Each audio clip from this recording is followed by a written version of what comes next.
Hi, you guys. Hello, hello, hello. Happy Tuesday. It's crazy. Thank you guys for being chill with stream getting moved to today versus yesterday. Hi, Rosalind. Hi, Cleary. Hello, hello, hello. It's good. It's good. My youngest Neffling. I try to say nibbling and nephew at the same time. It's been a Tuesday. Yeah, earlier today I was like, it's like the most Monday coded Tuesday I think I've ever had. But the Nibblings baseball game championship game was last night, and I wanted to make sure I could be there for that. So we went and just scooted last night to tonight, and then we'll be back on schedule tomorrow. But we've got more Strange Antiquities tonight. We should hopefully be able to finish it tonight. I think we put ourselves in a really good spot at the start of last week. Not the start of last week. It was Wednesday of last week. My goodness. I think we're in a good spot to be able to finish it up tonight, especially since we pushed a little bit later last Wednesday. So then tomorrow we should be able to do a viewer vote and just start something new, which is exciting.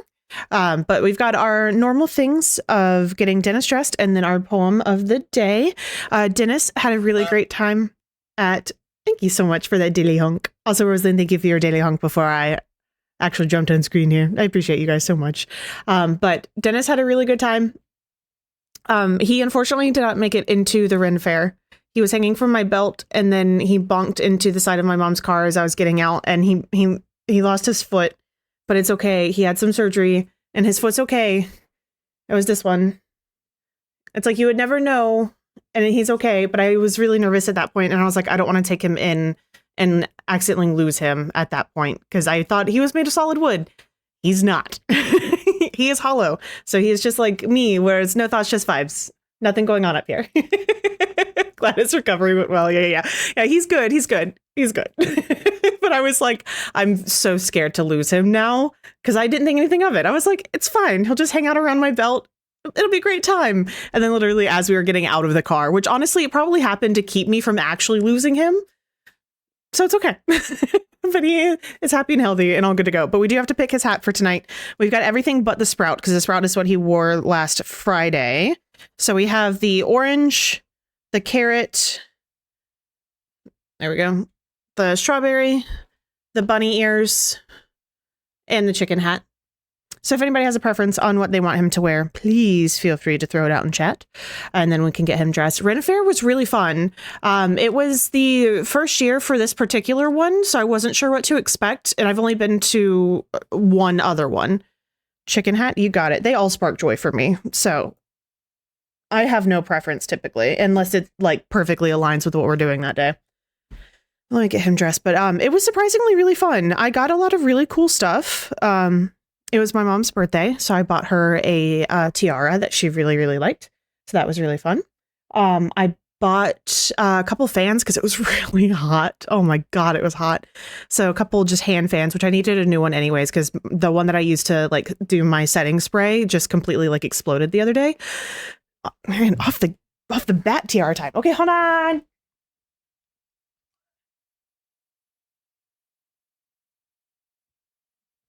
I'm in like full comfy mode today. So pardon, we'll just fancy it on up with a little tiara. Thank you so much for redeeming that, Rosalind. I appreciate it so much. But I got her a little tiara, and then I got this cute little pouch. I don't know where I set it. I'll make sure I'll gather everything so I can show you guys tomorrow. But I got this cute little pouch. It's like a little green velvet pouch. I think it's technically a dice bag, but I have a dice box, so I don't think I'm going to use it as a dice bag. But it's really cute. It's got like this fun little like moon and mushroom sticker on the front, which I really, really liked. And then I got a set of quartz rune stones, which I was really excited about. So I haven't, thank you, Clary. I added an audio cue to that one to like help me lock in on those, because I feel like I've missed them every now and then. Oh, I did not mix up. Oh, God.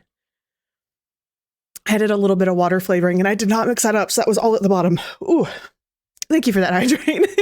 But it was really, really fun. I'm really excited to play with the runestones a little bit more. Those are something that I've wanted for a while, and I just have never found a set that were both in a stone that I liked and didn't cost an arm and a leg. But these are quartz, and quartz is I mean, it's a classic for a reason. Like it can do a lot of different stuff. And it was like, they were like $15. And I was like, hell yeah, man. Like, that's awesome. And the vendors were super, super nice at that stall. But it was really fun. It was a good time. I'm interested to see how it continues to expand. What are they for, if you don't mind me asking? They are kind of a form of divination similar to like tarot cards and oracle cards and whatnot. It's like each stone has a specific meaning, and as you get more comfortable with them, you can learn how to read them. But I've never used them before, so I'm still in that very early like learning stage. But they're really cool. Sorry, one of the cats just got the zoomies. Give me half a second. Let me go grab them because I know exactly where everything is. I should have gotten it together before stream. Hang tight, just a second.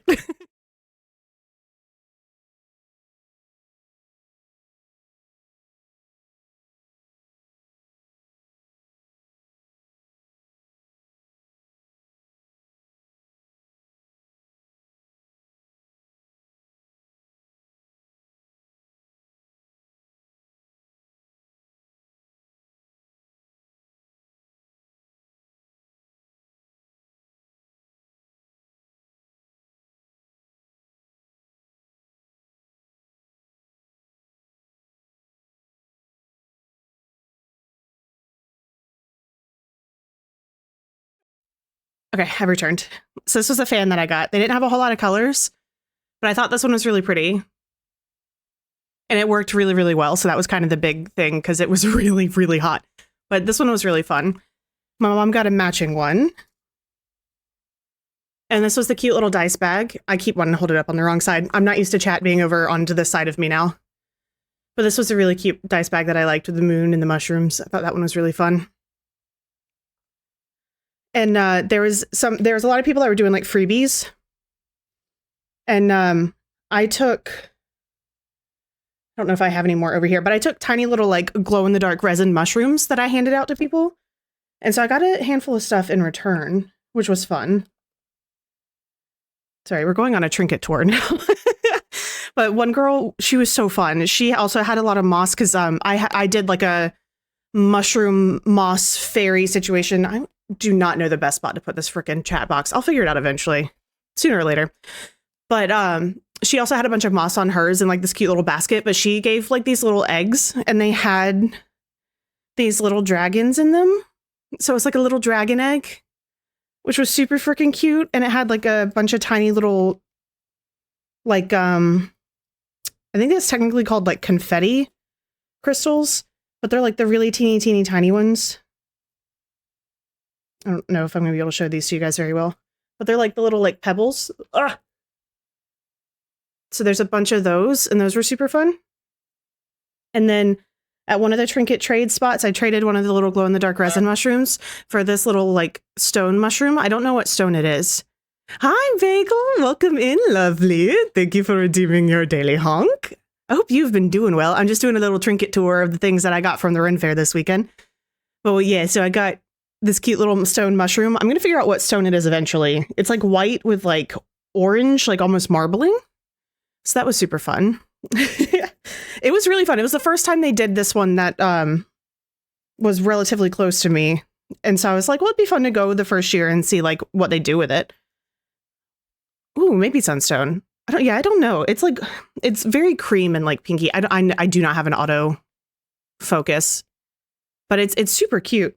And then I got this really cool button, which I think is like, it's really funny to me because it's like, it's just a button, but it made me really happy. And I was like, that's really fun. So I picked that one because some of the vendors had like trinket trade spots where they just had big bowls of trinkets and you could trade your trinket for a different trinket. And so I picked out the little button for one. And then a little bead is it looks like a little tulip. That one was really fun. It's just a bead. The nails, I don't know how well I can show them because the no autofocus, but they're like little mushrooms and they're fun. They're like, they've got like these like little raised bubbles. They're just press-ons. I got them for my costume, which I could honestly, I think I can show you guys a picture. So that was super fun. But like, I feel like I always feel so funny when I have really long ones like this, because it's especially when it's been a while since I've had longer nails or even my nails done at all. Because I'm like, what do I do? How do I type? How do I do anything? But that was super fun. And then I got this little chunk as well, which this one I'm pretty sure this is just a quartz. I think it's just not a polished one. But yeah, so I got that chunk. That one was in the same thing as the dragon. And then I got a chunk of moss as well in that one, still from the same girl.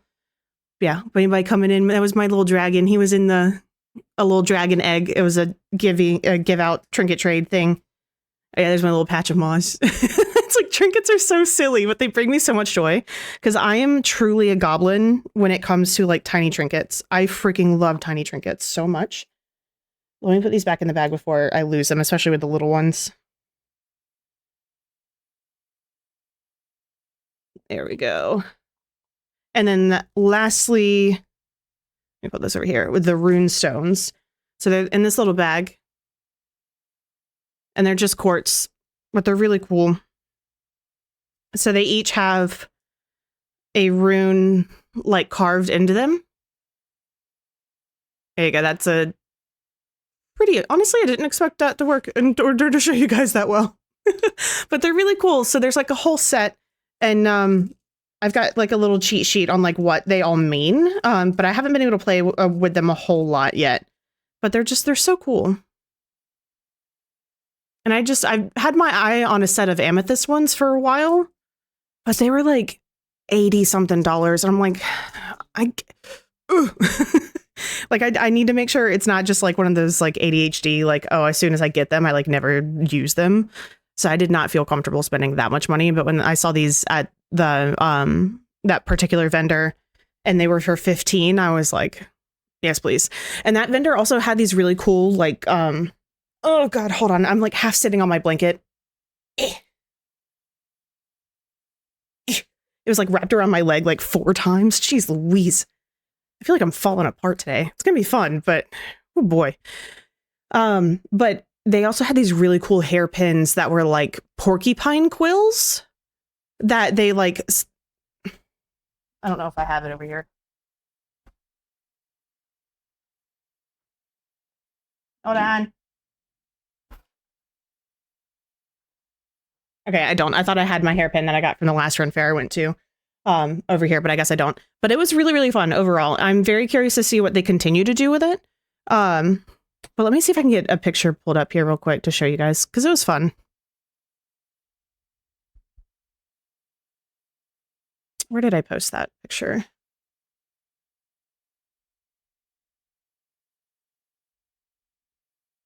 There we go. But this was me. It was very fun. I did a like mushroom forest fae situation. And that was Dennis. He was supposed to go and have a good time. I feel so bad. But I like glued a bunch of like I basically made a bunch of hair clips, the same as the little goose clips that I use for here, with just mushrooms and moss, and then added them to the shoes too. So it was super, super fun. I had a super great time with it. Poor Dennis. I know anybody who just came in, Dennis had to have surgery. He's doing okay, but he did have to have surgery. I know I wanted to take him out on his first adventure, and it was going to be so fun. Like I made him a little harness. It was going to be so great. And then I was getting out of my mom's car, and he like swung around and just hit the door, and his foot broke. But he's okay. His little tootsies are fine. Surgery went well. He's recovered. So he's good. He's doing okay. But I did end up leaving him in the car because I was like, this doesn't bode well. Like this doesn't feel good. So I was like, let me just leave him be. How about that? But I've got his chicken hat per Rosalind's request and his little glasses on. So he is ready to go today. And I know the poor tootsies. Those aren't the tootsies we were supposed to be getting. Let me get this little prop stand here. Okay, and then I'll get him lined up once we get in game so you guys can see him. And we do have Alara with us tonight, so she's over in the cat bed at the moment. But we do have her poem. I was like, what am I missing? I feel like I haven't chatted the song at the start of a stream in a while. But we do have another poem today from I'm Her Tribe from Danielle Dobie. It is another untitled one. But it says, each day I'm learning to keep leaning into the broken crack of my chest, because it's here in the space of expanding that I will keep making room for the adventures that will be you one day. Freaking love this book. I'm gonna be so sad when it's done. We're only like halfway through it, so we're fine. We've got plenty of time. But I'm gonna be so sad because it's so good. I'm gonna have to find another like poetry collection. So if anybody has recommendations, throw them my way. But I think that kind of covers everything. Yeah, I had to move stream to tonight. Again, for anybody coming in, I had to move stream to tonight because the Nibblings baseball game was last night, and it was the championship game, and I was like, well, I want to be there. So I ended up doing that last night. They unfortunately did not win, but making it to the championships in and of itself is awesome. Like, they did such a great job regardless. But that was fun. That was a good time. So that's why we are streaming tonight instead of last night. But we'll be back to our normal schedule as of tomorrow.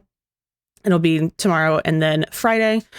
And then hopefully a co-work stream again this weekend, but I'll be able to tell you guys better on when I'll be able to do that by Friday. But their coaches were really good at encouraging them to keep their heads up and like reminding them that, you know, you guys still made it to the top 2 teams of the league. Like, that's still an impressive feat. So while it's sad that you guys didn't win, you should still be proud of where you've gotten to and all that. So their coaches were really, really good, which was awesome. But I think that's kind of all the updates I've got for you guys. If I think of anything else, I'll randomly tell you guys as it like pops into my brain. But I think we're going to go ahead and jump straight on in because I don't want to ramble too much and then have to go super late to finish this. So I think we're going to jump straight on in. Let me make sure I've got cat cam set up. I'm going to pull it a smidgen closer to me.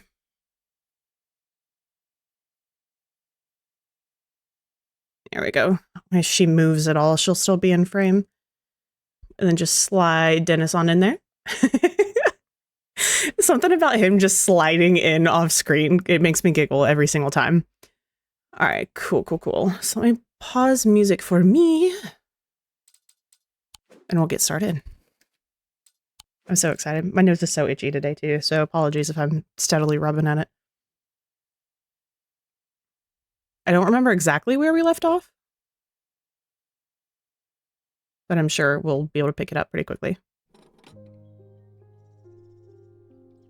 Okay, so we just finished day 12. We got our little buddy Jupiter. Hi, buddy. Okay. So this was... According to the family legend, an ancestor of mine hid an item of thematic significance in his burial chamber. Okay. I do remember this. I remember this one because this was the one where we tried to go into the place with the shields, but we like... I don't remember exactly what happened, but we needed a plant that was going to help us. How many days are in this game? I think we had like 5 days left. I don't remember exactly total how many there were, but I think we had like 5 left. Sorry, my little sprout was falling over. Okay. Because I think we had 6, and then I was like, I think I'd rather have 5 left instead of 6 left, so we pushed to do one more on Wednesday.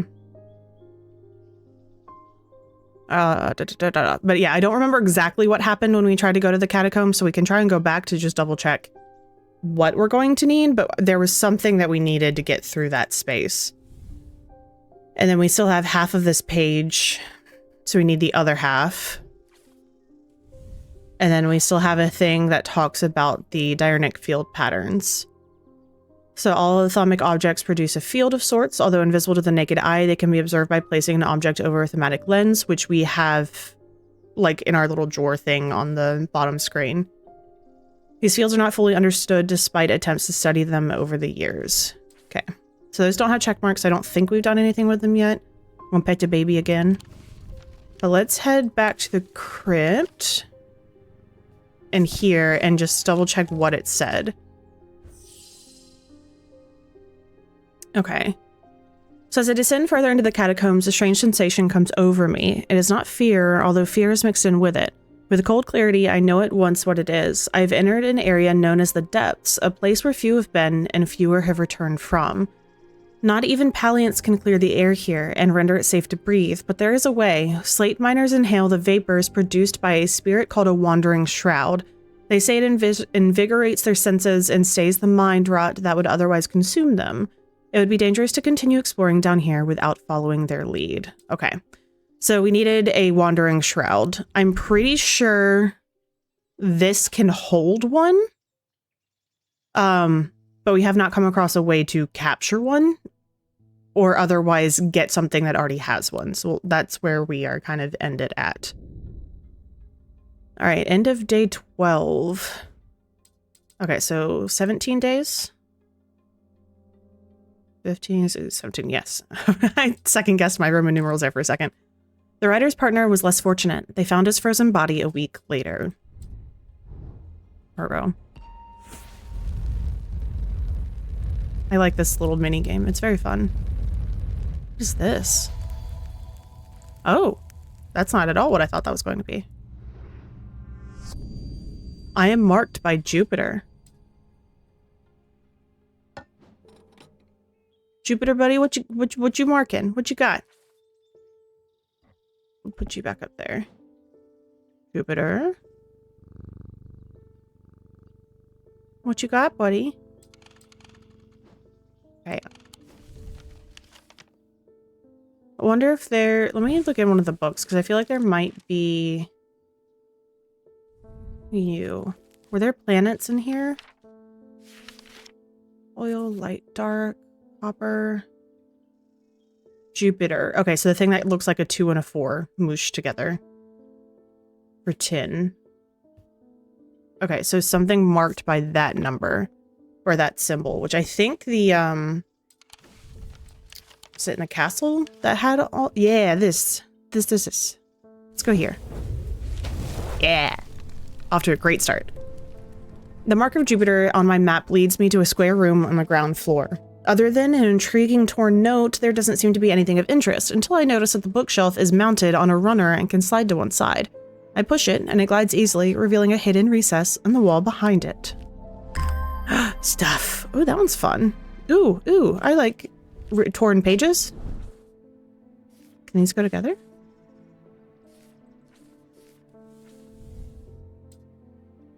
Okay, so the castle vaults are blocked by a diurnic seal. It can be opened by an object made from silver or gold that produces a diurnic field. Okay. So the castle vaults are blocked by a diurnic seal. It needs an item that is gold or silver that produces a diurnic field. Okay. Got it.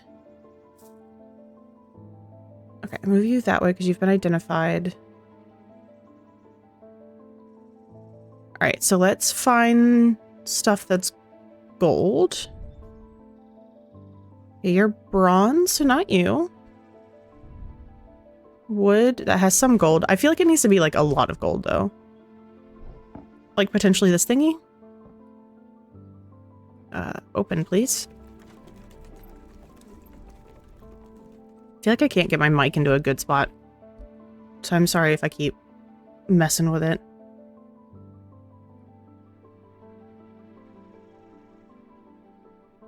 That's the diurnic fields patterns, right? Yeah, 2 side by side.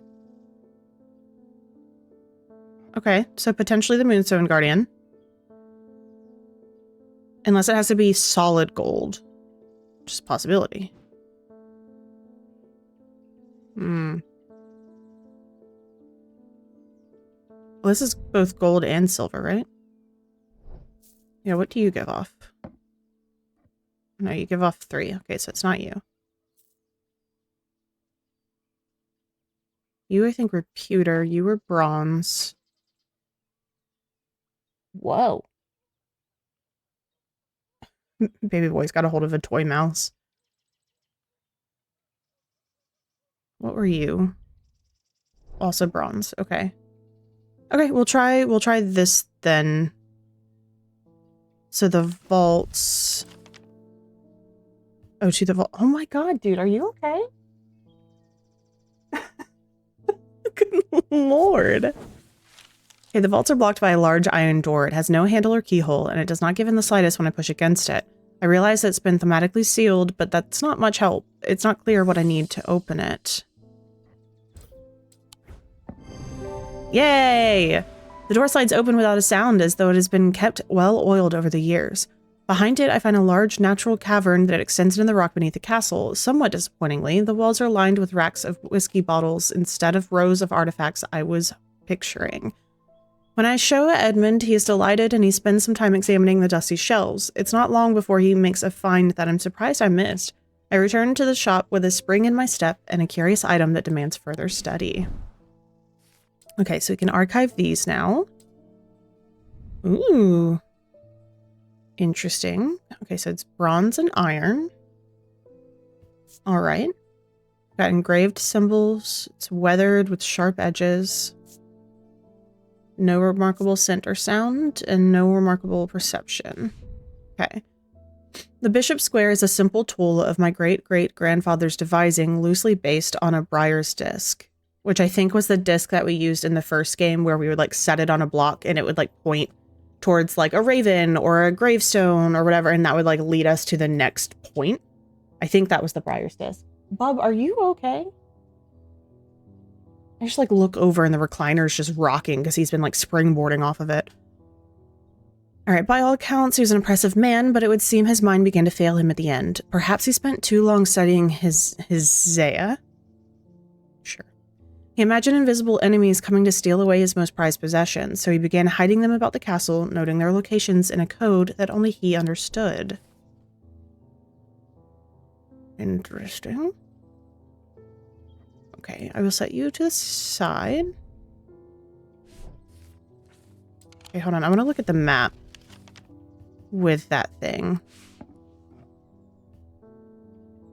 Mars in winter. Rising in summer. Does one of these mean winter? Oh, okay, hold on. Where's the book? This is the book. I want this one. I'm pretty sure one of these... Okay, winter and summer. So summer looks like a sun, winter looks like a snowflake. Sure. Okay. So winter and summer. So we want Mars in winter and rising in summer. So Mars and rising. Mars. Okay. All right, so if Mars is in winter, so Mars here.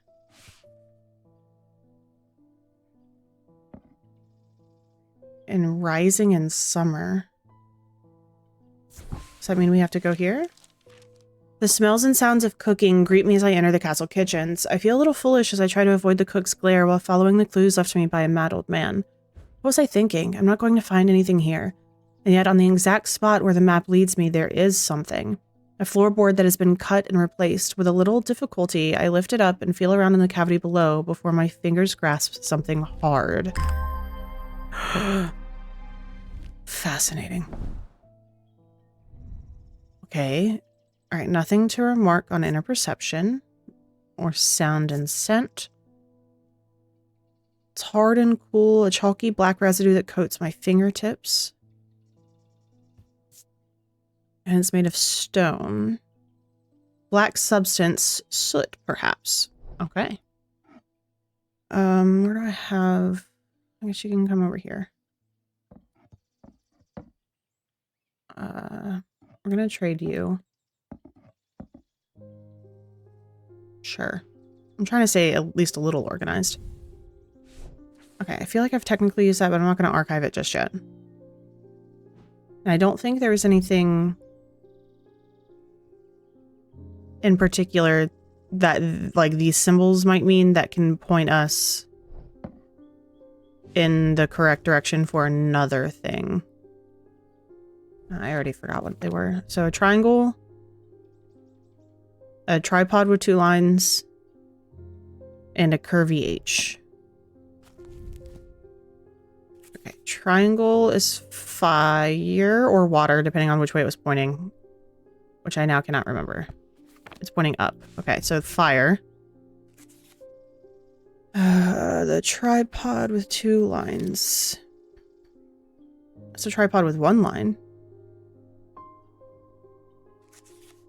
What does one with 2 lines mean?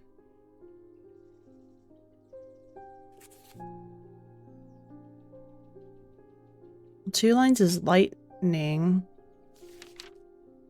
Oh, ice. Ice. Okay, so fire, ice. And then it was the curvy H.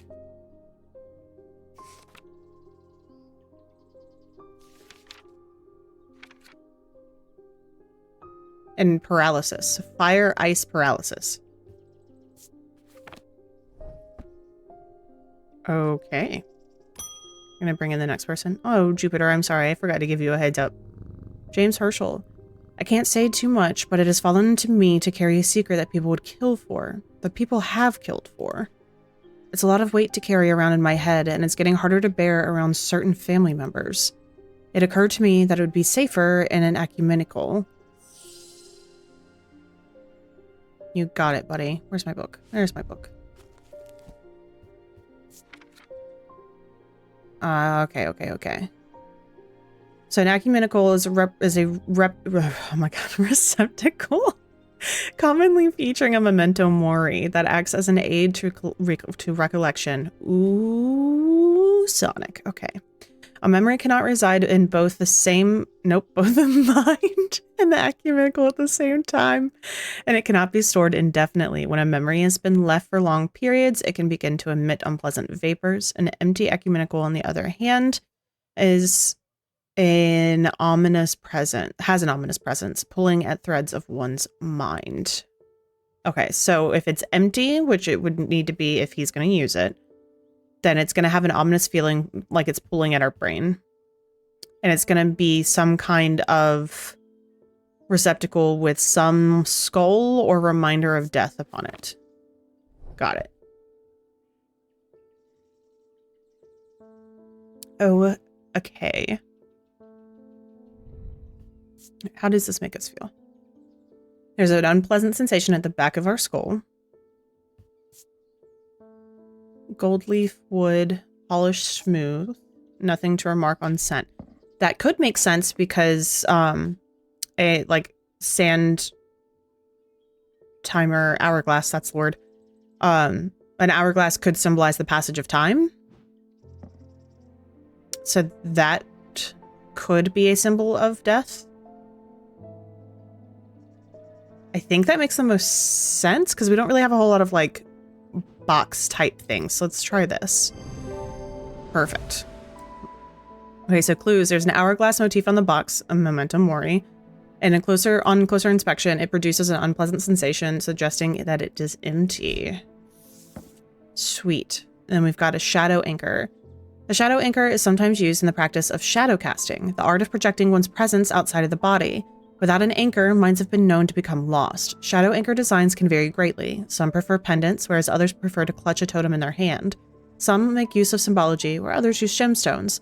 They will always produce a field from the individual branch, however. Okay. A Jupiter buddy. David! He's got our mail. People are getting restless. The followers of Holgar have been marching through the streets with that crazed priest at their head. Not long ago, that sort of behavior wouldn't have been tolerated in Undermere. Now, there are people joining in. Ruh-roh. In answer to your question, yes, it is possible to capture a wandering shroud. Incredible, I was wondering. To the north of town, if you follow the little stream up through the woods, you'll come out on a hilltop that was clearly of some ancient significance. It is not uncommon to see wandering shrouds there. Be patient, be still, and they will come. Your friend, Barton. Okay, to the north of town, follow the little stream up through the woods. Let's go explore. Okay, north of town, following the little stream through the woods. Which side of the woods? Not that one. This one? Not that one. This one? Yes. Okay. Follow the stream through the woods. You'll come to a hilltop that was of clear ancient significance. Barrows? After a pleasant walk along the beck, I reach a series of grassy mounds. The barrows. Whoever is buried in them must have been important in their time. If I'm to collect what I've come for, I will need to be prepared. Spirit Vault. Use. Okay, this item is a container or receptacle, and closer inspection reveals its pungent smell. Yay! We've got an ethereal encounter. We caught a wandering shroud. I sit and wait quietly and patiently, not certain exactly what I'm looking for. For time, nothing happens. And then, long after my mind has drifted towards the warm fire and a hearty supper, I notice a movement in the corner of my eye. A strange, thin mist has formed near one of the barrows. It seems to produce a sort of dark light, a contradiction that my eyes have trouble perceiving clearly. The ethereal creature, for surely this is a creature of some kind, ambles towards the vault that I have left out for this purpose, and I daren't breathe as it slowly nestles itself within the receptacle. We got a jar of dirt. We got a jar of dirt. And guess what's inside it? Okay, so we should be able to go back here now. Yes. Yes, it would be dangerous. Let's sniff the shroud. I breathe deeply from the spirit vault, and it clears my mind. I don't care to linger too long down here, but I forge on until I reach the unmistakable Hall of Shields.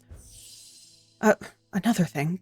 A stone sarcophagus sits on a raised portion of rock in the center of the cavern. I hold the torch close to better see the inscription on the side of the tomb. It reads, "The sun's light will reveal my gift."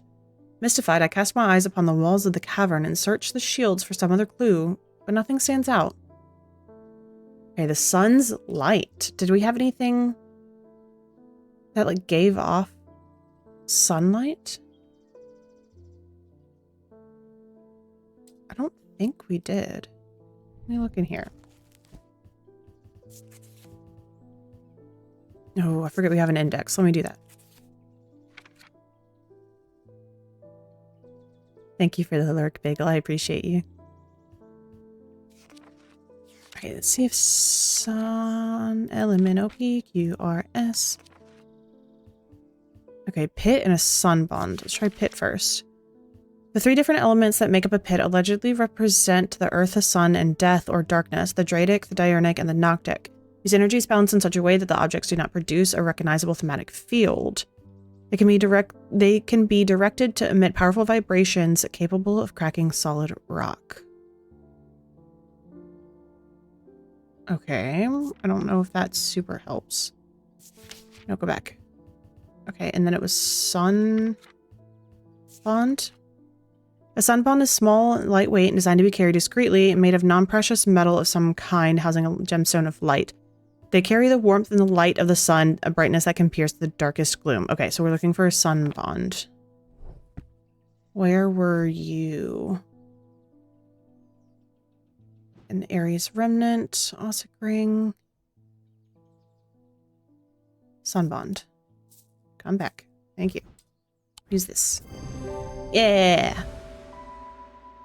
Okay, the sun bond banishes the darkness in an instant, half blinding my gloom-adjusted eyes and bringing summer's warmth to the cold cavern. Blinking and squinting, I notice that one of the shields in particular is glowing in the bright light. I reach up and pull the shield down to reveal a small cavity hewn into the rock behind it. Inside is a blood-red urn. A snake. We go over here with the other urn-type things. Jupiter. Hi, buddy. Okay. James Herschel. Oh, you're back already. I got to thinking after I left earlier. Transferring the secret to an ecumenical only adds an extra step. Yes, it's safer than walking around with it in my head, but I would know where to find it. What I really need is a truth conduit, so that I can deceive them into thinking I know nothing at all.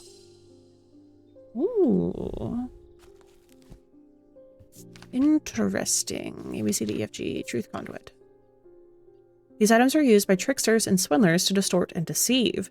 They do not warrant the designation of dark article that some want to apply to them, but they can be, and have been, used maliciously. The gentle sound they produce anchors the mind as the spell is woven, combining symbology with a deeper, more primitive power. Oh, okay. Okay, so it emits a gentle sound. And then combined with symbology. So it's going to have symbols on it, which we can double check in a moment. And it's going to emit a sound. So anything that we have not currently identified, we're going to listen for. Okay, nothing to remark. I was expecting it to smell worse than it does. Okay, delightful. What about you, buddy? Nothing to remark. Okay, a mug. A sharp aroma. Okay. Another sharp aroma. Amazing. You? Nothing to remark. Nothing to remark. All right. Okay. Okay. This is going to take a hot second.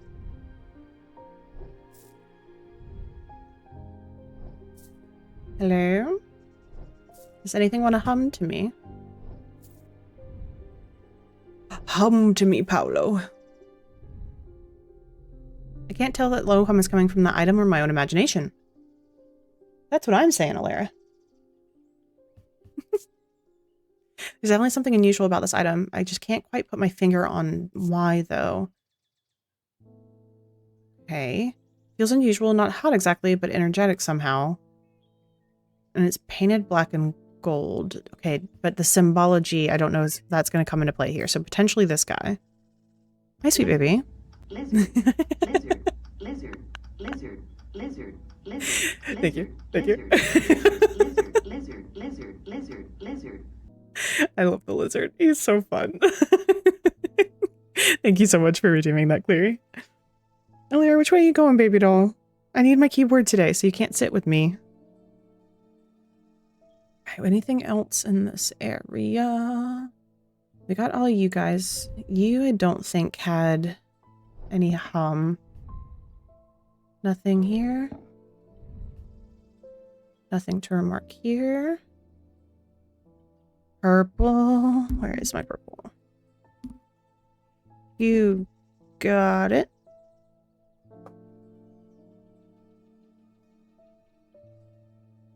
Yeah.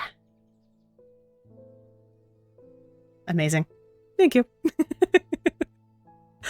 All right. Yeah, this one doesn't have any sense, or not sense, sound either. That one doesn't either. Get out of the way. Nothing to remark with that one. What about this little guy? Just smells of linseed. Okay. Soft twinkling when it moves. Okay. I don't think that seems like it's pulling at the mind, though. Where did it go? So we'll try this one. Ugh! Uh-oh. Okay. Let's double check what this symbol means. The two triangles facing each other. Get out of the way. No, come back, please. Okay, so two triangles face... Deception. Deception. Disgrace. Okay, this item bears symbol of deception. Closer inspection reveals a gentle sound it makes. Okay, I just misunderstood the feeling of it pulling at the back of your mind. Okay, so abrasive mether. So that's one of the mugs. This type of mether is used to purge unwanted memories. As with any procedure that can alter the mind, it should be used sparingly and considerately. Methers are typically used in communal ceremonies designed to be easily passed from person to person. Oh, that's cool. That's why they've got so many handles. Because as you pass them, you would just sip, rotate, and the next person would grab the next handle. It would make it easier to pass around. That's really fun. I like that. Okay. Evelyn Bennett. I've never felt more tired or more devoid of life. An apathy has settled in my bones that I do not seem to be able to shift. But while I still have breath in my lungs, I will not succumb without a fight. By the grace of Grey, I will find a way forward. Okay. Was there something for either depression or sad? Feeling? Guilt? Let me actually pay attention to what these were. Antidote, basilisk, black heart, change, curse, Corvin, guilt, hearing, hex, insanity, Holgar, melancholy. Oh, she did say Gray's Grace. Worn as a pendant to dispel melancholy, they share the design of a shadow catcher. Okay, so Gray's Grace, which we have. Where are you? Gray's Grace. Yeah. Hell yeah. Okay, using the index, I can find a sketch of a shadow catcher design in my book. This item shares. Closer inspection reveals that it does indeed dispel melancholy. Whoa! Jupiter, hi buddy. Barton Potter, welcome back, bud. I had a tip-off about something exciting. Have you come across the so-called nameless gods? No. Did you also know that the tall stones that you sometimes find in high places were once doorways of a kind? And here's the exciting part. An inscription has appeared on the stone that sits atop Weatherlim. This is where you come in. I'm confident that a pit will open the doorway. The other option is a Babelia to read the inscription. But they say that if you read the language of the nameless gods, you become cursed, which I can't say I like the sound of. I'm leaning toward the more direct approach, but then again, it could be dangerous too. Those both sound terrible, my dude. Okay, so pit. I don't know my alphabet. Pit. Come on. Okay, so this was the 3 different elements. The earth, the sun, and death. Okay, so the Dradic, the Diurnic, and Noctic. The energy is balanced in such a way that the objects do not produce a recognizable field. They can be directed to emit powerful vibrations, capable of cracking solid rock. Okay, so that's the one that's just gonna open it. What was the other one called? And then Babea. Babea. The meaning of unusual markings on a Babea is not clear. They resemble a mentic field pattern, but the items themselves do not produce a mentic field.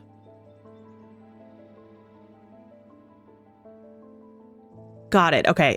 Wow, that sentence just goofed with my brain. So there's markings on it that look like the mentic field, but it doesn't produce a mentic field. They can be used to aid with translation of foreign text, although they may require some skill to make full use of. This ability does not transfer to the spoken language. Okay. I think the pit makes the most sense, since he's like, I don't really want to risk getting cursed, or I'm like, if you're just going to open it anyways, you're probably already risking getting cursed, but like, we're not doing it, so I think it's okay. All right, so these,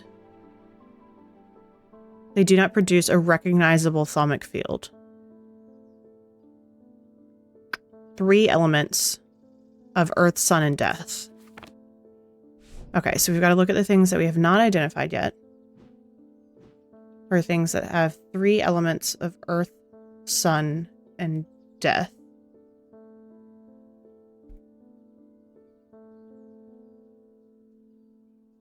Earth, sun, and death. I don't remember what... I think those were weather things. Let me double check what those symbols meant.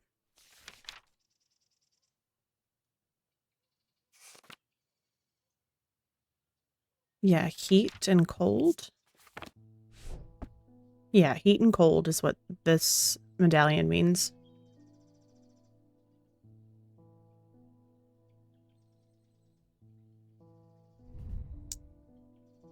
I don't remember what these were. This was fire. These 2, I don't remember. Okay, so the tripod with a 2 and then the H.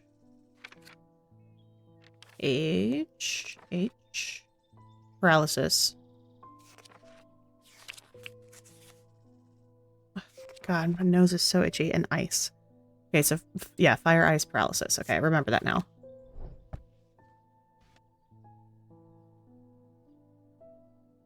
What did your symbol mean?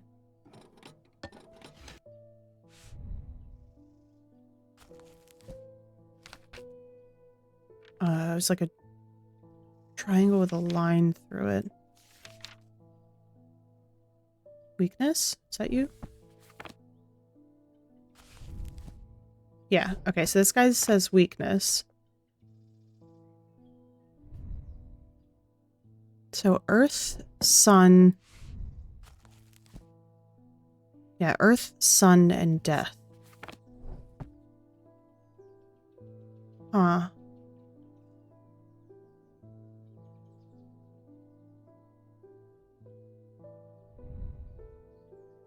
What was this? So gold, wood, so earth potentially, and a green gemstone. Let's look at the gemstones. Green. Stone of earth and nature. Or stone of sight. Which is Mentic.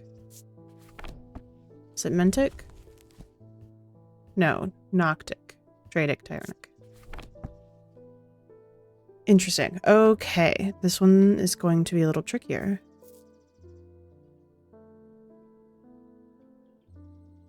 I mean, we can try and find the Babaya and just be like, here, good luck. But that feels icky. I don't like that. Why are you over here? Your hand stuff was over here. That's a weird sentence. I didn't like that sentence. It was not a sentence I thought I was going to say. Oh my goodness. Okay.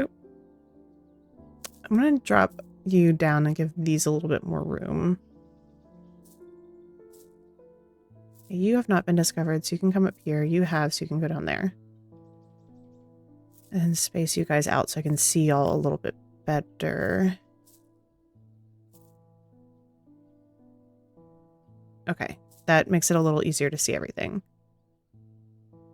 Okay, so that was fire and or ice and heat, or whatever version of fire and ice. What are you?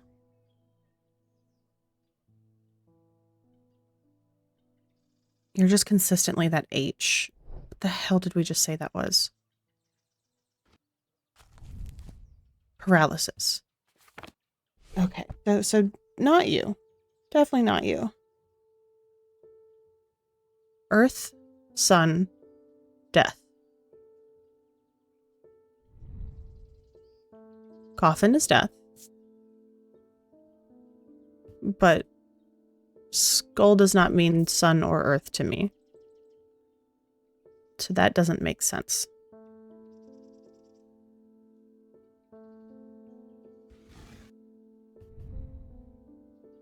What is this? That's clay and gold and bone. It's a raven. Oh no! Be safe, Rosalind. Storms are scary. I get weather anxiety. I'm not a fan of storms. So definitely make sure y'all are staying safe. And keep us updated so that we know you're okay.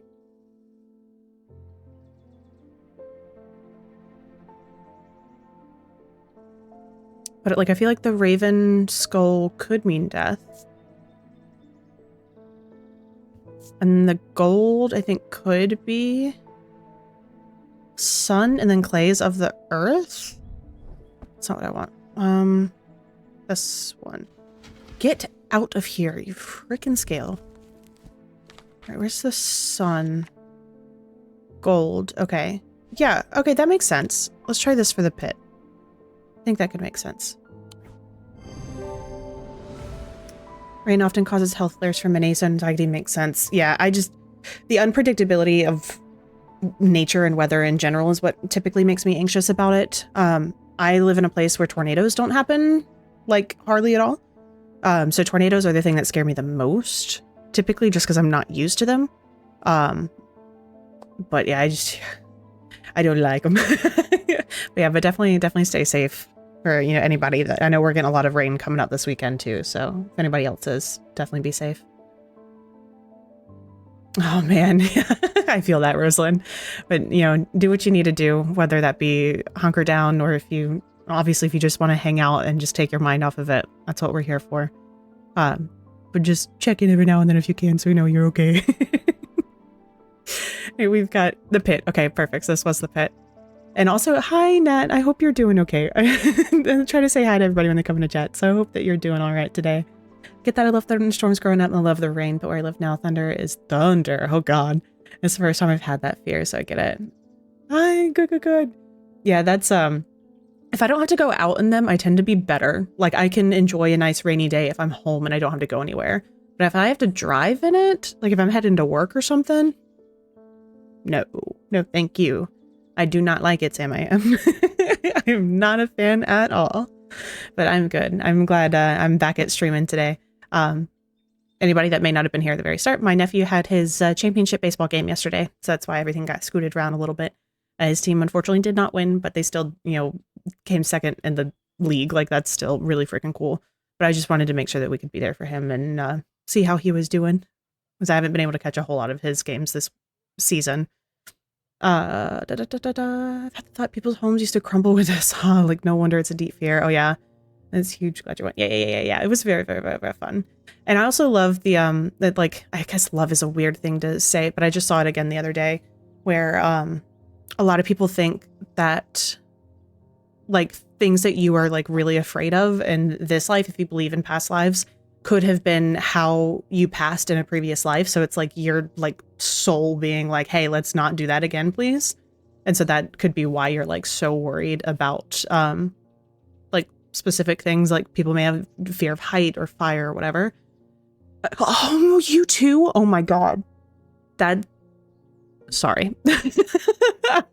I hate balloons. I hate them with a passion because they scare me.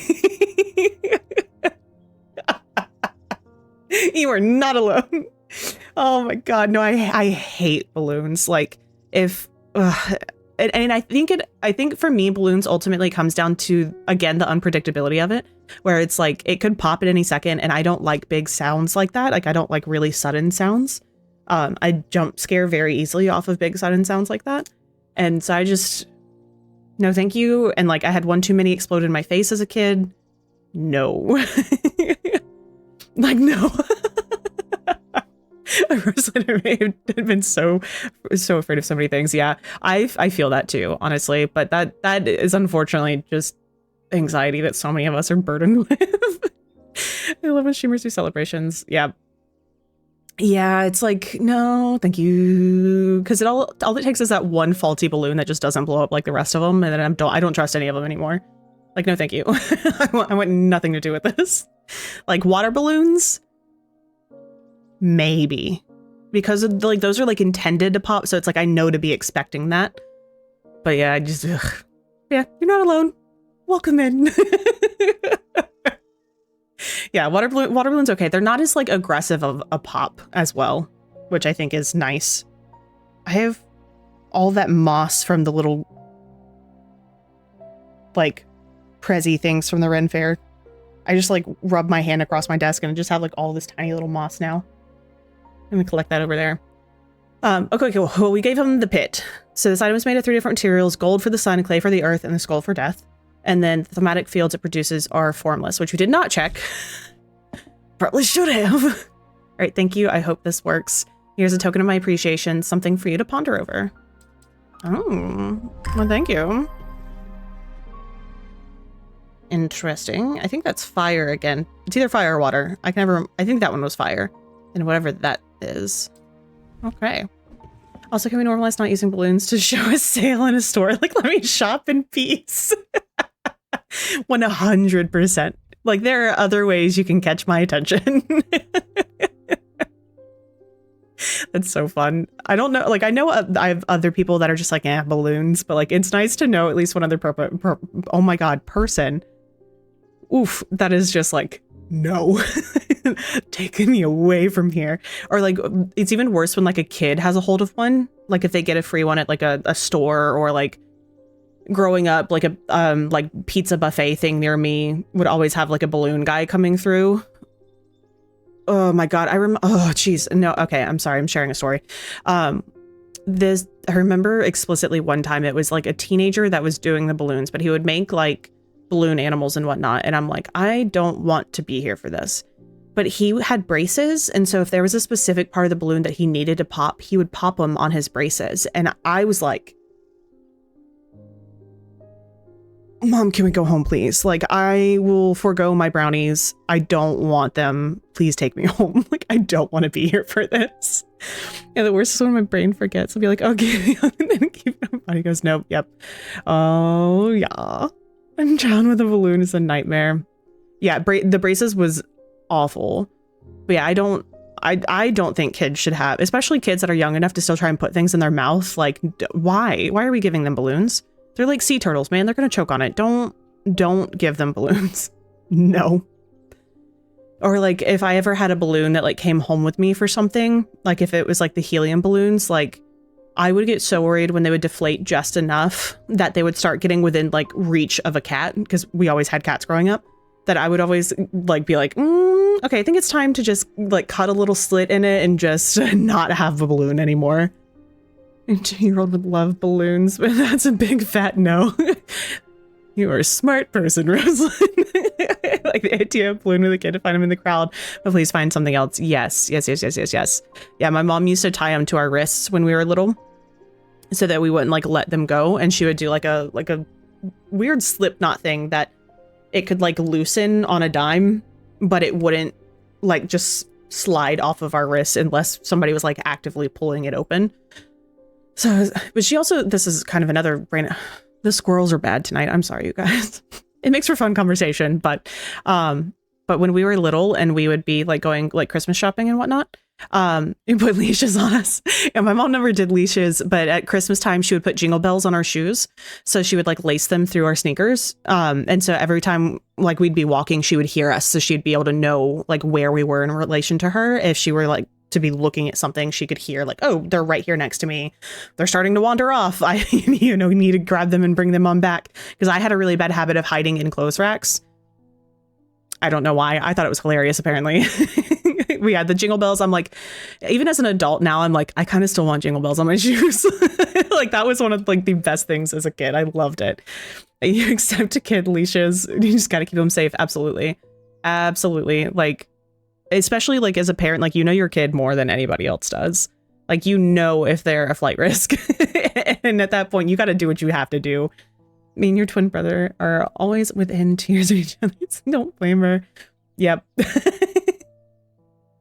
I read that completely wrong. You, your twin, and then your brother are all within 2 years of each other. I was like, how are you and your twin brother within 2 years? I mean, like technically, but I just misread that one.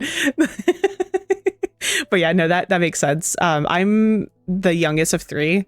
And there's like 4-year and then a 6-year difference. So I'm the youngest and spaced out the most.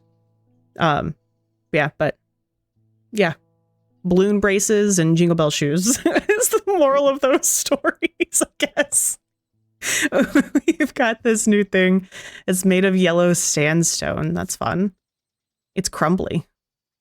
Don't like that. With engraved detailing. We'll check what these symbols mean here in a second. Nothing to remark on scent and sound.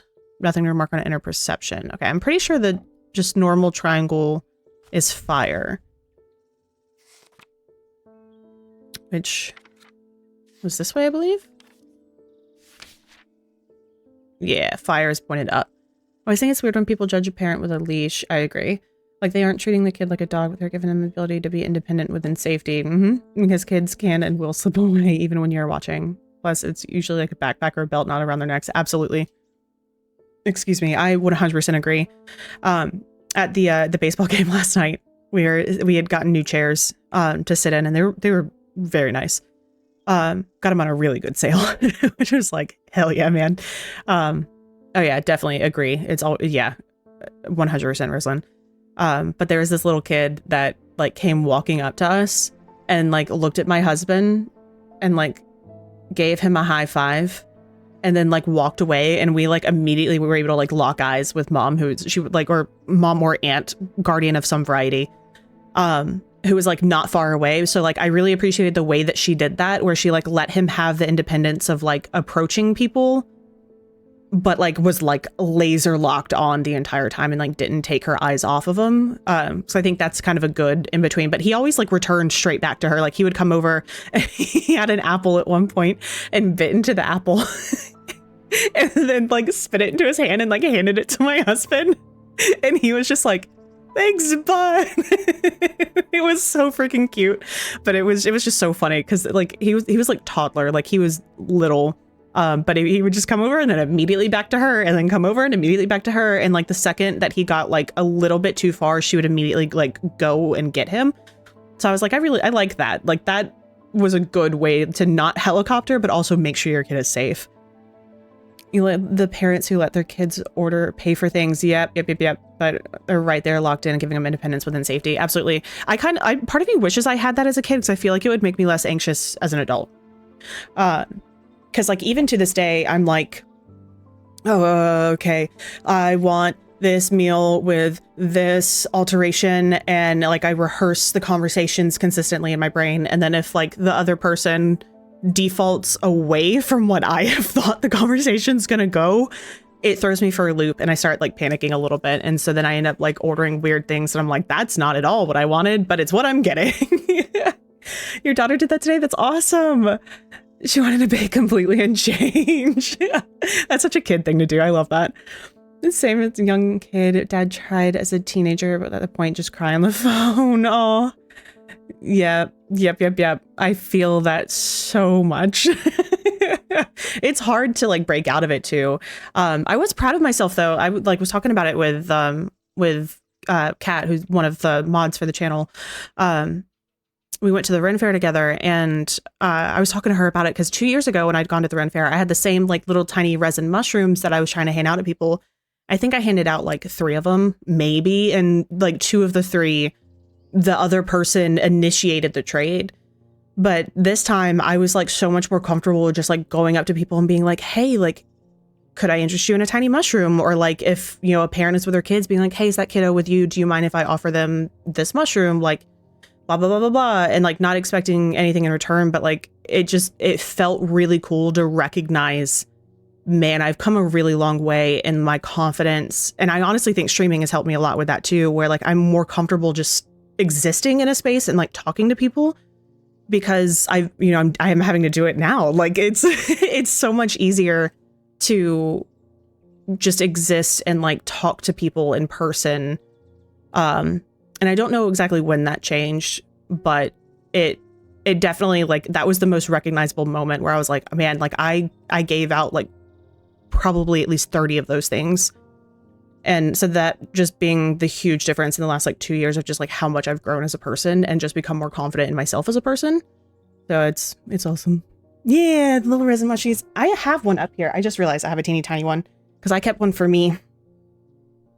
I think I may have shown them off before, but they're so small. I don't have an autofocus on this camera because it's so old, but they're teeny tiny, so small. But they're so freaking cute. And they went with the whole like woodland mushroom vibe that I was going for with my costume and whatnot. So it worked out really, really well. I was going to say, has streaming been helping with the chatting with strangers? It has. It definitely has. And I think it's helped a lot more with just voicing things in general. Like I'm not quite as in my head over things because of having to verbalize the stream of consciousness and just talk. Because like that's one of the worst things you can do as a streamer is just not talk for a certain amount of time, and not so much in a terrible way. Like there's a lot of people that like want that. They want that cozy vibe where you just hang out and just exist together and whatnot. But depending on, you know, what your shtick is, like you gotta yap. And so I definitely think streaming has helped a lot with that for sure. Cause I think back to before I started, I started talking to myself in my car, just to get used to hearing my own voice and like speaking to what felt like nothing. Because I'm having a conversation with you guys. I know y'all are here and like hanging out with me, and I know that I'm talking to people, but like it's so easy to get in your own head and being like, oh God, can my husband hear me right now? Is he judging me? Like, are the cats looking at me funny? It's so easy to get stuck in your head. But I definitely like, I mean, it's only been like 3-4 months, but it's been so crucial to my self-confidence. And I thank you guys for that as well, because like you guys being here and allowing me to chat with you guys, because like I can have conversations and like narrate what I'm doing, but it's very different when somebody is speaking back. Which like I love my lurkers. Like, please do not take that any differently. I love each and every one of you for just existing with me. Like, that means so much in and of itself. But being able to have conversations like these with you guys are just, they're so fun. And they let me just flow of consciousness, because that's something I've always been terrible at, is like improv. I suck at improv. I hated it when I was in college and we had to do any kind of improv class. Like, I hated it. And even like doing like D&D or anything like that, like it's so hard for me to fall into a character enough where I'm like, okay, what would my character say? And then by the time I decide what my character would say, everybody else has already moved on. And so I'm like, oh, shit. Oh no. And so then by the time I have an idea of what to say, the moment's already gone. And so I feel like this has kind of pulled me out of that a little bit, where I'm just more comfortable with just like whatever the first thought is, just voicing it, and it's okay. Like, it's fine. I might say something dumb. I might immediately be like, that was a really stupid joke. I'm sorry. That was terrible, you guys. But like, it's not that big of a deal at the end of the day. Like, I know I'm not going to say something absurd and rude. So it's like my first thought's never going to be something like that. So like, I don't have to worry about that aspect of things. That it's like, just, it might be a little silly goofy. Somebody might judge me a little bit for it, but like, hey, they don't need to be here if that's what they're going to do. Because this is a safe space, dang it. You also hate improv. Amazing. Yeah, improv is so hard. And then you're just a woman in a room with a camera talking to a screen. Yes. There's definitely times where I'm like hyper aware of it. And I'm like, ooh, boy. That's how Tootsies was born. Exactly. That's how we get really fun things. Like shooting them in their Tootsies. I cannot yes and it's please God no, leave me alone. Oh man, I do. I feel that one in my soul too. That is, yep. I was so bad at improv. But like, give me a script and I'll be okay. Like, I'm not the best actor in the world. I was definitely more production side of things, but my professors always pushed for acting track to work on a show and production track to be in a show. I know Tootsies are safe, but they always pushed for us to do the opposite so that we knew where the other person was coming from. Also, first thought is not always best thought, but people can grow and change and change their mind if they come out and didn't actually feel or sound right to them. Absolutely. 100%. I had that happen to me the other day. I say the other day, it was like a few months ago, but we went to lunch with a friend of ours and her boyfriend we'd never met before. And he was like kind of stumbling over his words. And I was like, yeah, we know what you mean. But the way I said it, I immediately was like, that sounded so bitchy. But I meant it as like a, hey, like, we understand what you're saying. So like, take your time. Like, you don't need to push or rush or like flounder for words, because we're with you. We're following this conversation. You're okay. But the way I said it, or at least the way it sounded to my ears, because my husband was like, everybody seemed fine. Like, nobody seemed to take it that way, which was really good. But to my ears, I was immediately like, oh God, I may have just shut him down. And like, that was not at all what I intended to do. But it was like the conversation had already, I've got fur stuck to my lip, but the conversation had already shifted so far that I was like, I feel weird trying to bring this up now. And like the atmosphere didn't really change a lot. So I was like, okay, maybe nobody else really did take it that way. But I was so scared. I was like, I really hope I did not just accidentally shut this dude down, because that would have made me feel so bad. Shakespeare, yes, please. Own words, nah. Yep. It's about putting the ego aside and going, hold on, I was wrong here. I heard that and didn't like how it sounded. It's not what it meant. Being helpful to do that is so huge and so helpful. 100%. And like, you can always go back, even if it has shifted. Yeah, because we're always learning. And I think that's what's slightly tricky about the culture that we live in right now, where it's like, we absolutely need to hold each other accountable for what we say and what we do. But as people learn new things, because we don't all know everything. Like, I mean, like Nat, I think back to the conversation we had in your stream a few weeks ago with talking about how like Americans tend to be very American centered, like US centered. And like it made me recognize like, wow, like I never thought about it like that, but you're 100% true. Like that's 100% true, because even down to, you know, a few streams prior to that, when I had mentioned like, oh yeah, Affirm is my best friend. And like, that was just a throwaway thing for me, but it didn't even occur to me that you wouldn't necessarily know what that was if you're not from the US. Like, cause it didn't occur to me that that may not exist outside of the US. So it was like, it was a very interesting conversation. So like, it kind of reminds me of that with, you know, we're always kind of learning and understanding things from other people's perspectives as well. But it's like, you can't fault someone for not knowing what they don't know, but you can fault them for not adjusting after they know it. So that's kind of like that trickiness. But what is, it's called Affirm. It's like a loan paying thing. Basically, like, I could be like, hey, yo, Affirm, I want this computer chair, for example. I did this one through Affirm. And they'll be like, cool, we'll go ahead and pay the like $250 or however much it is, and you just pay us back monthly. And so it's like that kind of thing. But any of my like big purchases I do on that just because it's tends to be easier to like be like, okay, I'm going to do $30 a month versus dropping $250 all at once. But that's what Affirm is. Yeah, it's super helpful feedback. Thank you. Yeah. Worried about the talk that night. Didn't say things right or misstepped or isn't looking at it from an outside perspective or yeah. No, I think it was a great conversation, and I think it's conversations that we need to have. Because and even if it's not like a malicious thing coming from like my side as someone from the US, like it's not malicious, where it's like so ingrained in us from such an early age where we're not really exposed to a lot of different cultures or like even media. Like we don't really see a lot of media from things that aren't from the US, that it's like, that is just unfortunately inherently how we're raised, because there's so many of us, especially if we're from like smaller town. This has devolved into such a odd tangent, but I think it's a good one. But there's so many of us that aren't exposed to different cultures or different ideologies or even different cuisines or like anything like that until we get to potentially going to college. And even then it depends on where you go to college. Like I was very lucky to go to a school that had a lot of foreign exchange students. And it was a liberal arts school as well. So it's like I learned a lot of really cool things from a lot of really cool people at school, like at college.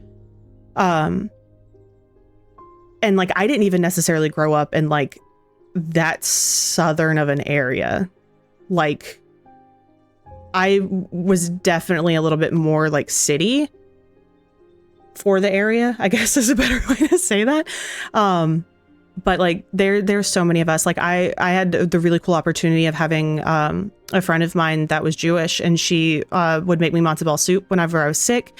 She included me in like different religious celebrations throughout the year as well, and like taught me different things that they did. She like taught me so many cool like things when it came to foods and just all kinds of stuff. It was really, really cool.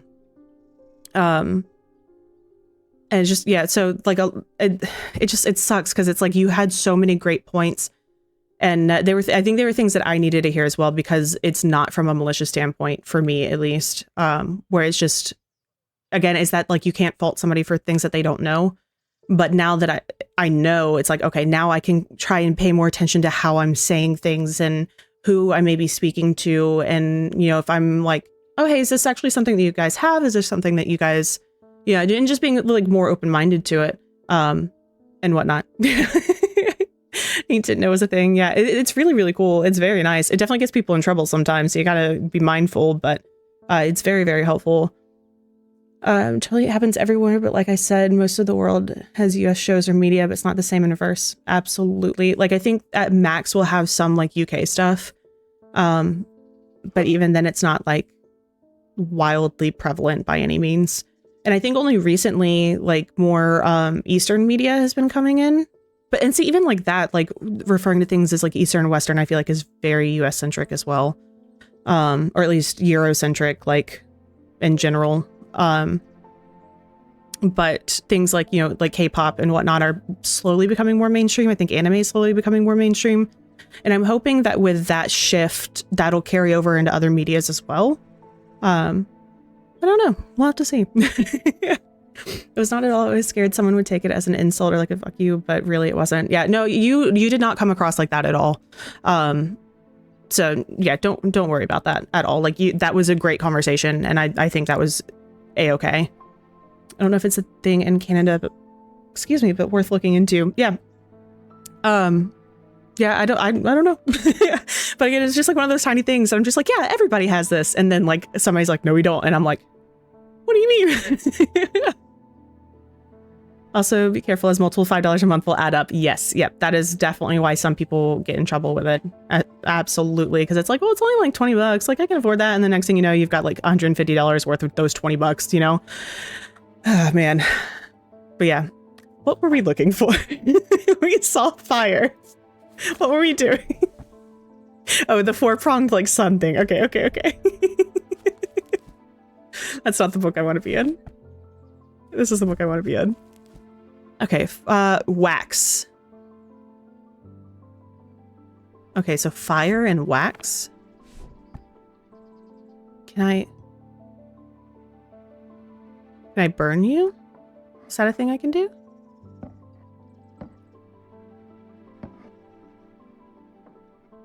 It feels like something I could potentially do. Thank you. Been thinking about it since, to be honest, I'm glad. I just know it can be a touchy topic when you share your perception or what you've noticed. Yeah, of course. Like I said, feelings of culture erasure, so I'm glad it hit the way I was hoping. Yeah, at least for me. I, obviously can't speak for everybody that was there, but I think you did a great job of voicing what it sounds like you were intending.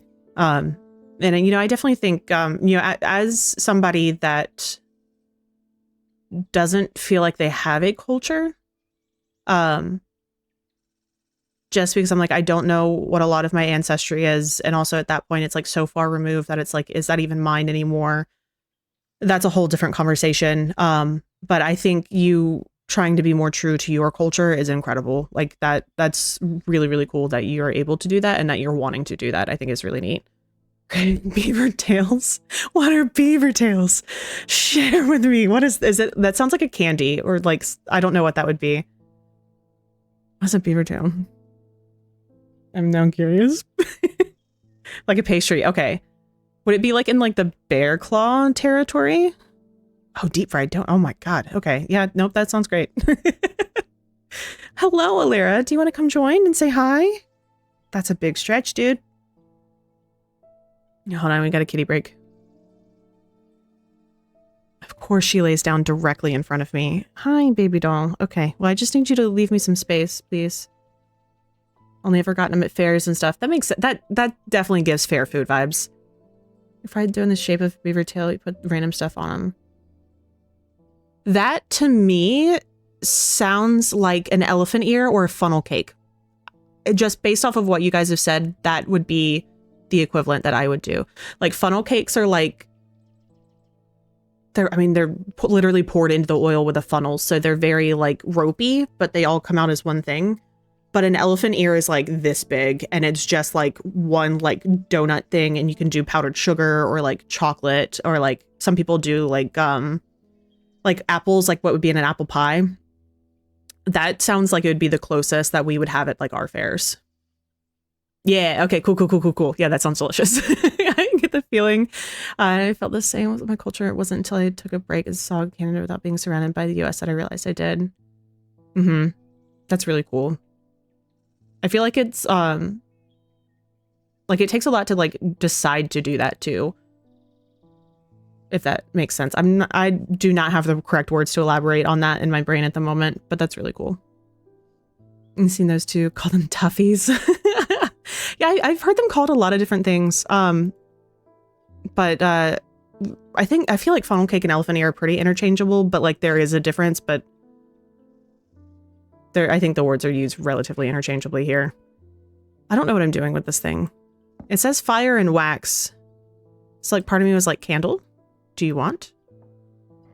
But it doesn't seem to be doing anything. So I think we're just going to start a new day. I'm just going to put that over there for right now. That's not the right button. That's the right button. Doop doop doo. Does help we don't have such a summer happening. Yeah. Yeah. That's... yeah. Yeah, that I feel like is a whole other conversation in and of itself that I don't feel like we have time for tonight. Yeah, it's tricky for sure, especially just with how vocal the media and certain groups of people are, that it just like further makes everything feel so much more separate, and it's a lot.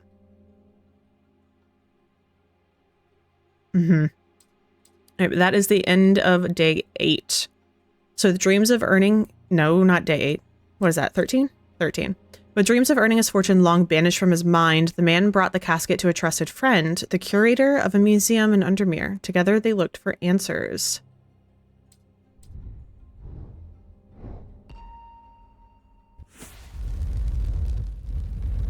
Is this a sword?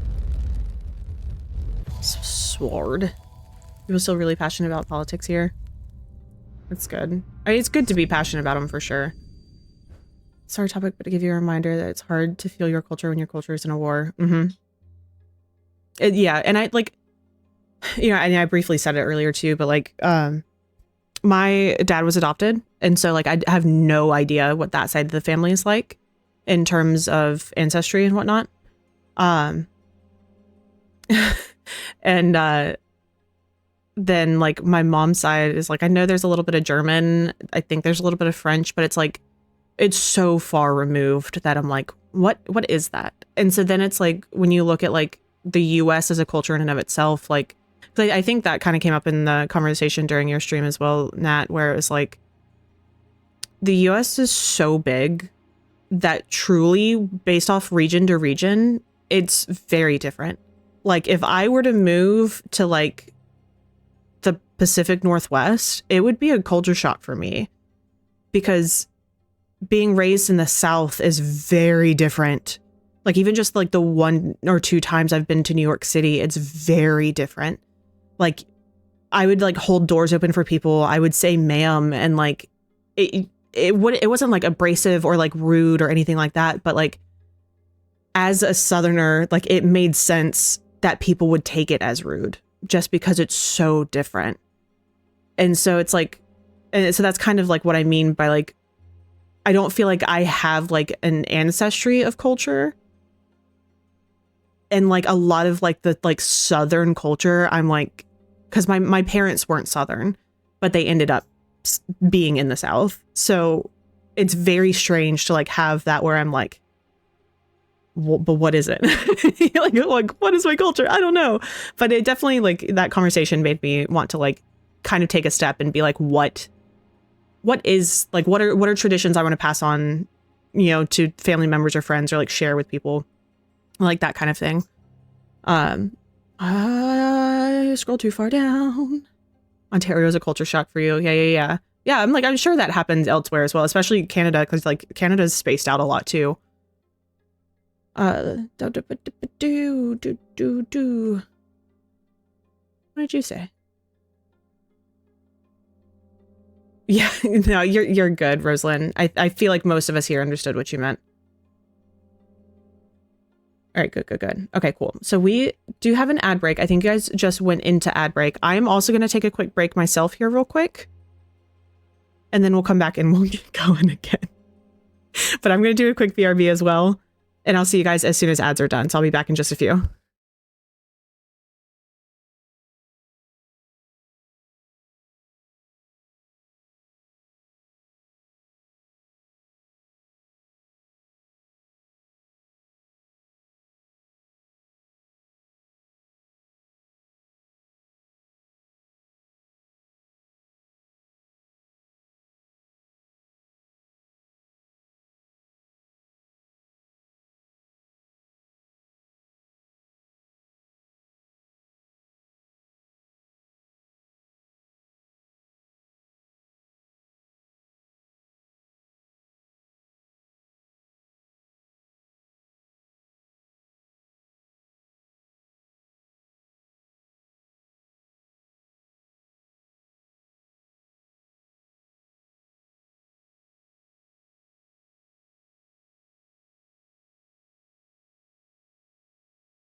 Okay, guys, I have no idea what has just happened.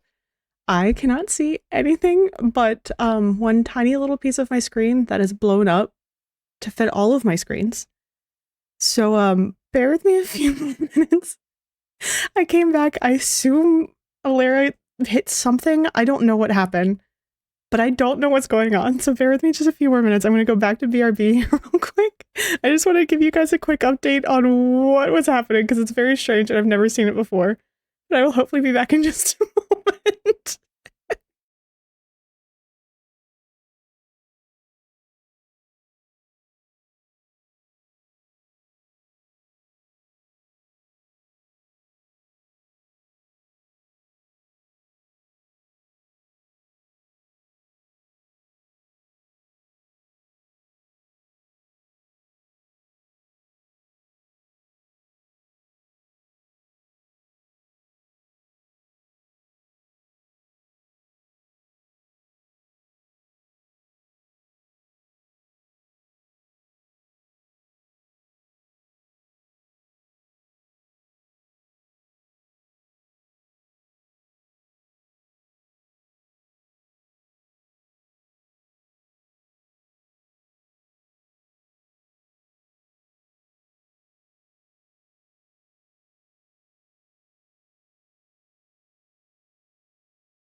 Okay, I think I'm back. Somehow, some way, Alara managed to hit the Windows key and the plus sign at the same time and zoomed in on everything. Like the display setting, I saw like maybe 4 words just blown across all of my monitors. That was crazy. Okay, let me finish getting everything pulled back up the way it's supposed to here. Okay, all right. I have never seen that before. That was crazy. Okay, let me see what I what I missed here. Thank you guys for bearing with me. That was truly wild. And like I couldn't see anything that you guys were saying that entire time. Okay, cool. Okay, so it looked like mostly you guys having a conversation between yourselves, which is amazing. Perfect. Okay, turn it off and on again. That was wild. And like I was like, I truly don't know like how she managed to step on them at the same time. But if you ever needed to know, if you need to zoom in for accessibility, it's Windows plus sign. If you need to zoom out, it's Windows minus. Just in case. Awesome. I'm glad you guys have been yapping. We should be good to jump back into the game now. That was so weird. Okay. I started like panicking. I went and grabbed Ephraim. I was like, help, please. I don't know what's going on. But thankfully I was able to like pull it up on my phone and at least still see like what you guys were seeing. So I wasn't just like flailing in front of cam without thinking I'm on cam because I was panicking. They call me Panicking Skywalker over here. Okay, cool. All right, so the next card is I'm buried with a Knight of Thorns. Oh god, I'm like nervous. Everything is like all wonky now, but like I think everything looks okay. Oh man. New tech support. Can she be tech support if she's the one causing the issues? Or is it her making sure she's got job security? Buried with the Knight of Thorns. So that's probably going to be down here.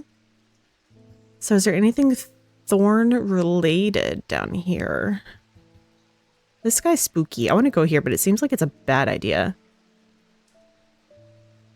Okay, cool. Thank you for confirming that, Rosalind. I appreciate it very much.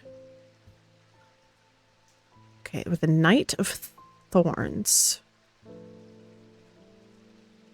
Okay, I don't see anything that immediately jumps out to me as thorns. So we may need a little bit more information.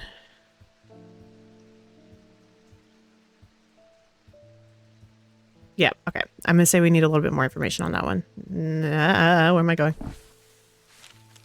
Okay, cool. I'm gonna move my drink before I knock it over. Because it's feeling like one of those days.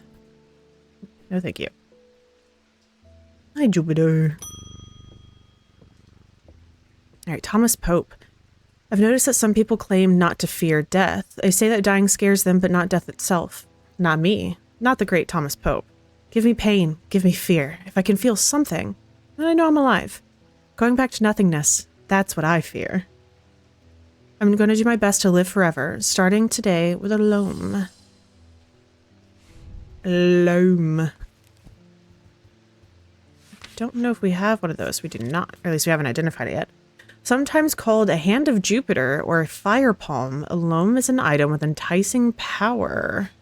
It can reverse the signs of aging, but anyone who has played that game knows that it can only last so long before time catches up, and when it does, it often hits harder.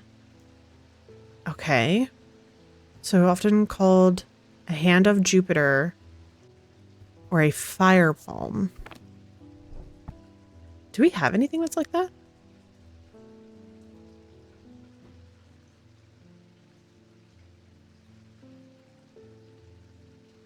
I don't know if we've really had anything in that shape lately.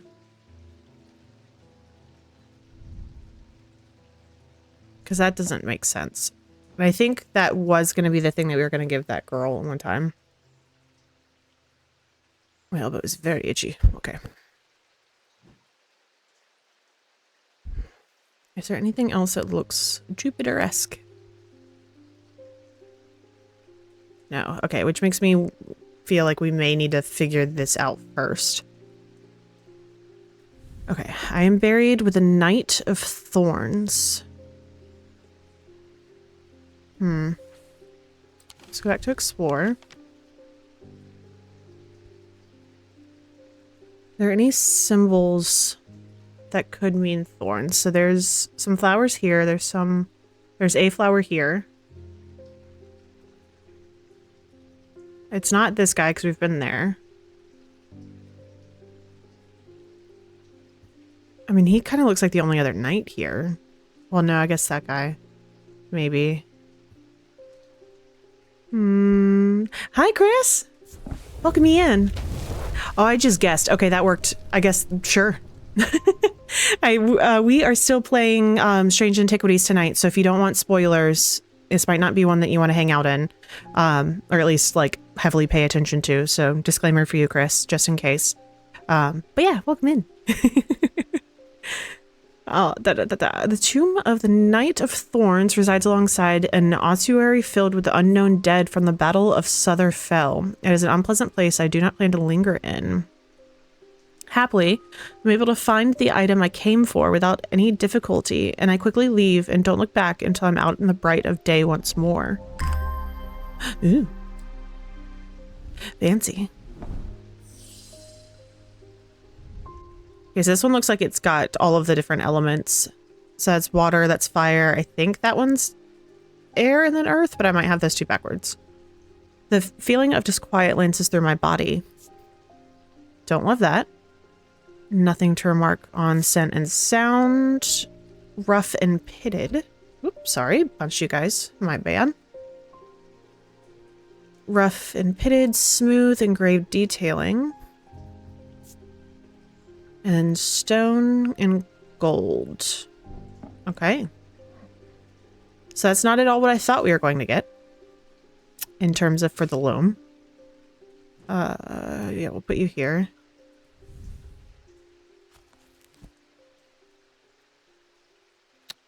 Sometimes called the Hand of Jupiter or Fire Palm. Loam is an item with enticing power. They can reverse the signs of aging. Anyone who's played that game knows it can only last so long before it'll catch up. And when it does, it often hits harder. So, whoop. No, Dennis. Dennis, no. There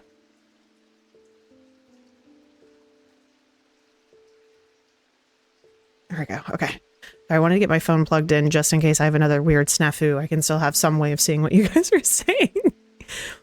Okay, what other like hand-related things do we have? Is it you? Stone, gold, and wood.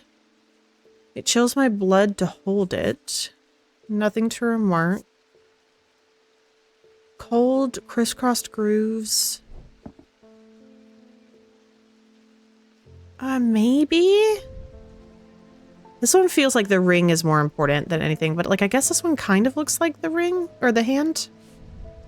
Nope, come back please. Like it may hold something. No. I figured it would be a little too easy if that was the case. But I don't see any others that look like hands. Okay. I'm gonna go ahead and do a hint, just because we did get yapping a little bit. By looking up some symbols. Okay. So fire, I assume, or Jupiter. So let's look up fire and Jupiter.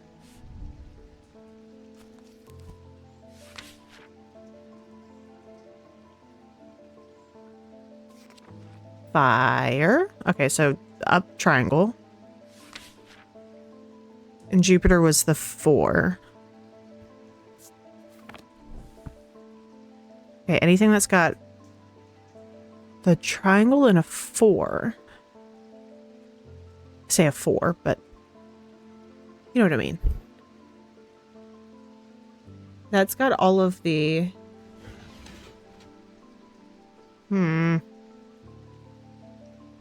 What are you? Okay, you don't really have symbols on you, so that doesn't help much.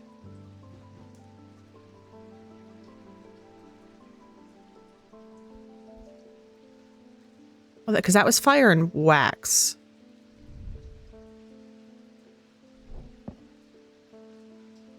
It's the snake. Okay, I'm gonna look up fire. I don't think it's really going to help me much. Yeah, that was the basilisk scales. Okay. Yeah, that one doesn't help much. Okay, those have all been identified. Those have been identified. So these are the only things that we have left for pendants. And I don't see anything in those that has fire or Jupiter. You had fire, ice, paralysis, if I'm remembering correctly. I think that's how that worked. That was weakness. That's each of the elements.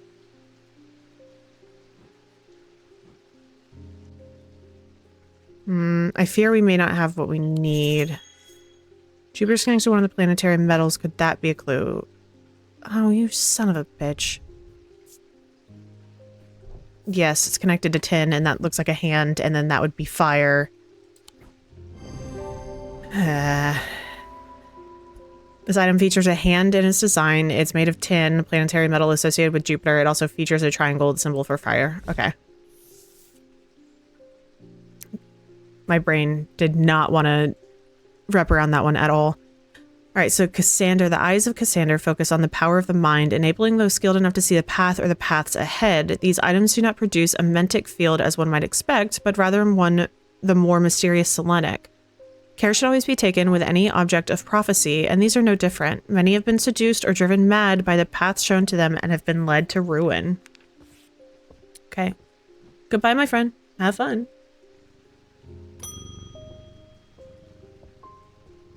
Tommy Brown. I went with Mr. Potter up to Weatherlam yesterday.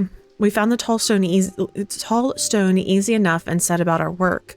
Mr. Potter, he told me to stand well back when we were ready, just in case. I thought it had worked at first. The stone opened, just like a door, just like Mr. Potter said it would, and he went inside, but then it slammed shut and there was a noise like thunder. I ran up, but there was no sign of Mr. Potter, and the tall stone wall was a stone again, and there weren't even a crack to be shown where the door might be. The writing on it was gone too. I don't know what that means. Now, Mr. Potter was a fair man, and he paid me fair for the work. What I really wanted was a thing that he wouldn't give me. A Pathfinder's tool. And he had it in him, of course. The amount of just vowels right there just like made me go cross-eyed. Oh boy. And he had it on him, of course. Not that I'd have robbed him if he'd left it behind, but then again, he wouldn't have needed it if he was dead now, would he?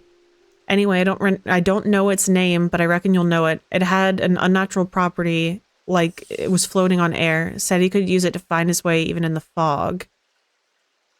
Okay. Do we have anything that is like Pathfinder? Dark. So Shadowhold or Sunbond. I don't feel like that makes sense. The Pit, the Tenebrem Cloak, or Veiled Fen. Fear, Feeling, Fire, Gold. Light, Levitation. Sanity, Joy, Hex, Hearing, Mentic, Mether, Mind. Protection, Noctic Sight, Nameless Gods, Moon. Resonant Ring, Sleep, Shadowcatcher, Stone, Storm Strength, Torment's Paralysis, Underwater, Vitality, Wixic, Wood, Wandering Shroud, Wyndham. Okay.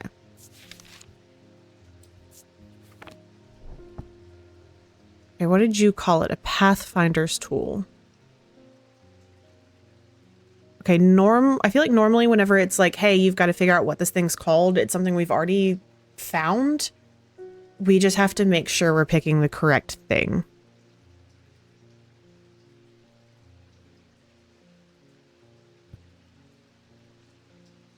Okay. Pathfinder. No, come back. Okay, so Brace of Mether, Vision, Talon, Ares Remnant, Ascus, Binding Seed, Bone Scarred, Cossack Purifier, Serene Ward, Daedalus Link, Diverging Hook, Elvastone, Ethereal Key, Anivacant, Fortunance, Grace, Skies of Lillian, Hearing Charm, Halogen Grim, Horn Shackle, Hunter's Boom, Lands Siphon, Lead Heart. Oh wait, what's this one? The only objects that can be detected this way, resonant objects are highly prized. And that one doesn't really make sense. What about this one? Protects against insanity. Okay, no. I mean, I don't want to have to click through all of them, but I guess that might be the only thing that we may be able to do at the moment. I don't remember. I mean, I wish there was a broken path. Oh, connecting them via the broken path. Okay, that doesn't help. Antidote. I don't think there was like a thing, like a chunk that said Pathfinder. But I'm going to double check just to be on the safe side. There's Path of the Warrior. Which I don't believe is the same thing. I don't think that helps.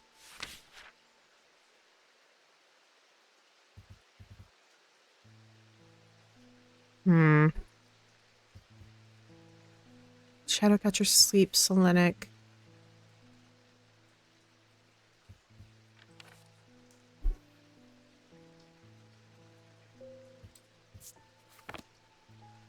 What else did you say, my dude? Okay, you wanted something that he wouldn't give you, a Pathfinder's tool. And of course he had it on him. Not that you'd have taken it. Don't know its name, but you reckon I'll know it. Unnatural properties, like it was floating in air. Do we have anything that looks like it's floating?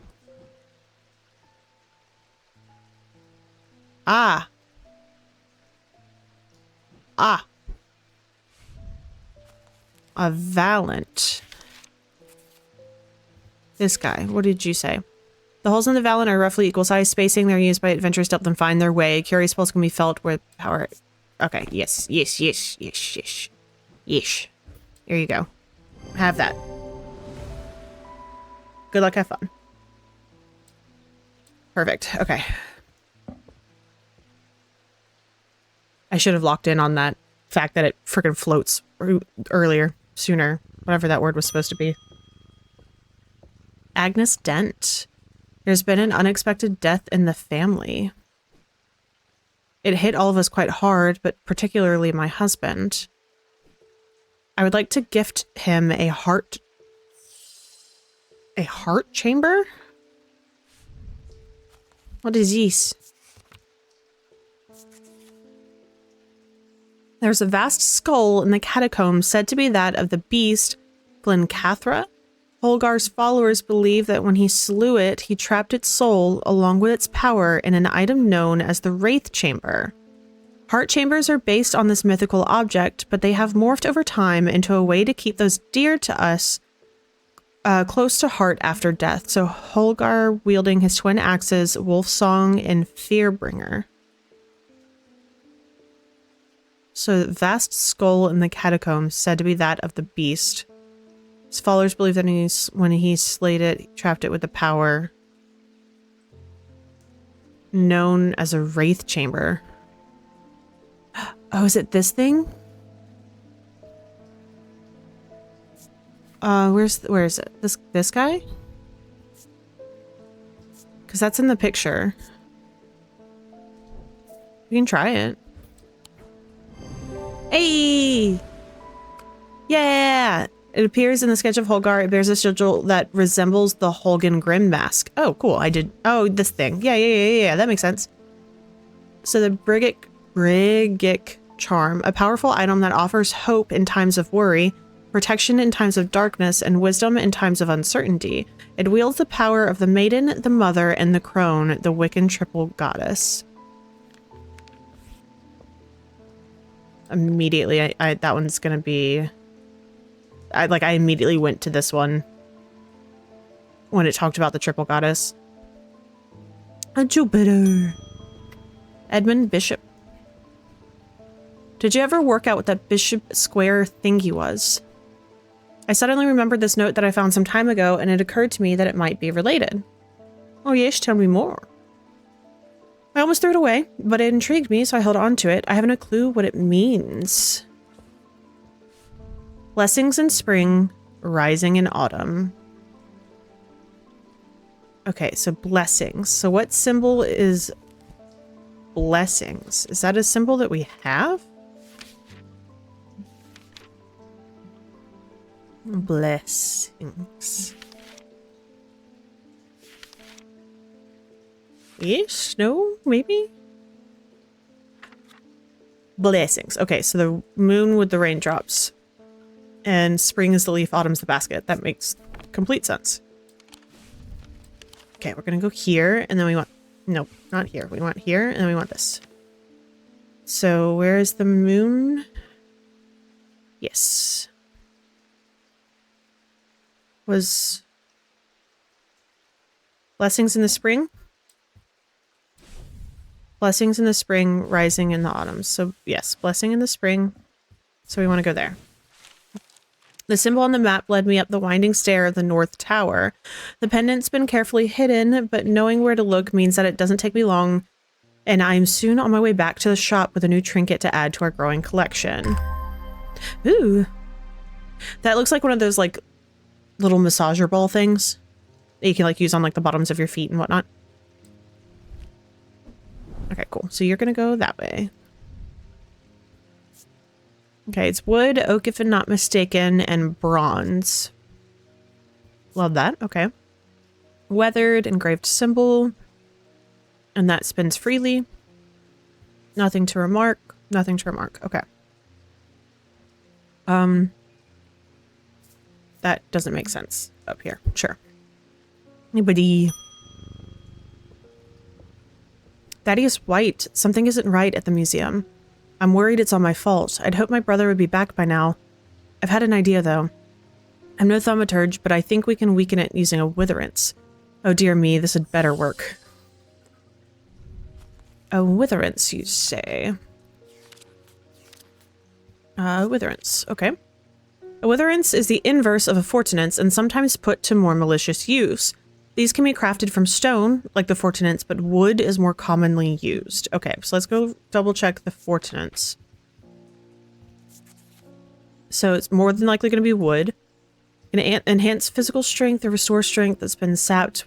They're made of stone or iron, usually take the form of a small totem. Okay, so let's find the fortinance.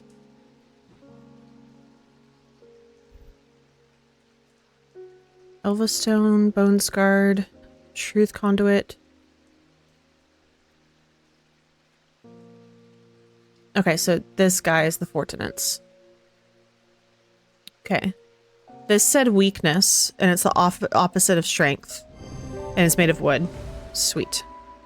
Fortinance is used for strength, the inverse of which would be weakness. This item bears the symbol of weakness, and it's made of wood. Yay! Folium. A blade is drawn across the face of a folium 6 times during the ritual of the Hand of Prior. Dreyer Huntsman and those wanting to prove themselves perform this ritual before seeking out the basilisk, as a folium blade is the only known way to pierce its thick armor. There's been a lot of like snake basilisk stuff so far. Jacob Priestley. Oh, I don't like you sounding like a snake. My mind is severed. Need mether. Okay, let me double check the 2 kinds of methers. Okay, we've got an abrasive mether.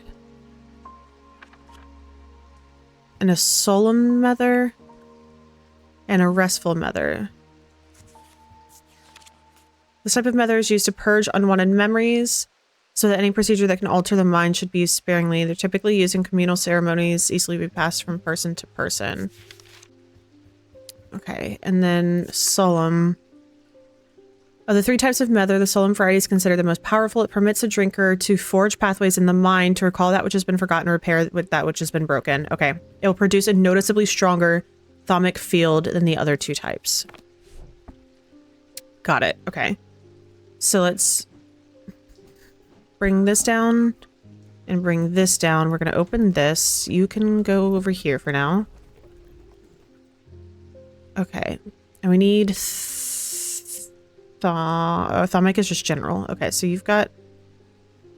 Okay. I assume that one's fainter, because that's brighter. Right? Does that look brighter to you guys than this one? Yeah, I feel like that's yeah. There we go. So using the index, I can remind myself what a method looks like, and it produces a stronger thermic field than the others in the collection. Sweet. The Wixic core, despite the name, these simple items do not produce a Wixic field. They belong to the diurnal branch. They cause a freezing effect in the body, earning them the nickname Medusa stones. Fortunately, this effect is not permanent. Okay, goodbye. Have fun. Francesca Robertson is back. I've discovered something via the thermic needle. This woman who tried to swim across the lake was compelled to do so by some invisible force. She was looking for something, and whatever it is, it's right here in Undermere. That's not all. I decided to experiment with the Ambra. When I was under its spell, I heard whispers. Something was calling me, and it left me feeling terribly afraid. This must be what's keeping my patients in their trance-like state. I've never used a Gaudian siren, Gaudian, before, but it's occurred to me that I might be able to use it to drown out the whispers. Okay. So let's go see what that is. Although these are similar in form to the thermic needles, Gaudian sirens serve a very different purpose. They create a strong compulsion, like a siren's call, that can be used to divert attention. A display of Gaudian objects at the Museum of History in Undermere. This guy, maybe? Because we've got one that's like the gold, the wooden, and the green. This guy? Yeah, I like easy ones. It appears in the sketch of the cabinet. It's an obelisk shape like the thermic needle, and closer inspection reveals its attention-demanding power. Sweet. Kark's candle. These items produce an invisible light that peels back the years, allowing a glimpse into the past. The effect is often murky and blurred, but it works passively as on stationary objects. They're marked by depiction of a candle upon their surface. Okay, so the candle has a depiction of a candle on the surface. Okay. But yeah. Okay, I think we're good to just straight end day. Cool. All right, end of day 14. The curator learned that the Nail in a Casket is a dark article, a class reserved for the most cursed and most dangerous of objects. He locked it away deep within the museum's archives, along with other such artifacts that are best kept from the public eyes. Uh-oh.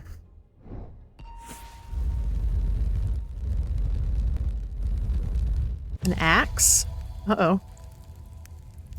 That's not great.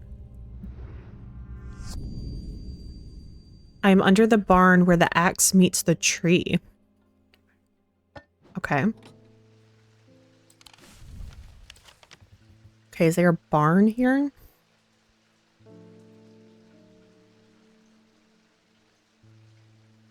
Greywick Farm. Wainwright Boatyard. Museum of History. I've got a couple of farms. I've got the Royston Farm. The Greywick Farm. So over here's the Greywick Farm. And the Royston Farm is down here. Is there a barn here? Observatory, kitchens, grand hallway. No. Okay, I don't think so. All right, we can try here. A scent of damp hay lingers in the air as crows pick at the muddy ground between weathered stone barns. Farmer lists his case briefly, offering little more than a nod before turning back to his work. I don't think I'll find anything useful here. Got it. I am under the barn where the axe meets the tree. Excuse me. Do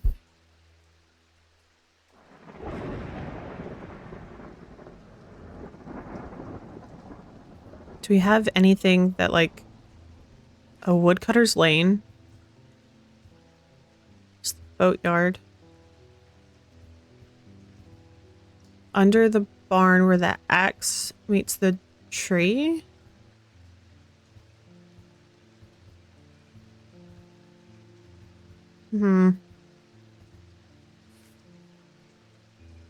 I Like, I feel like Woodcutter's Lane might be onto something.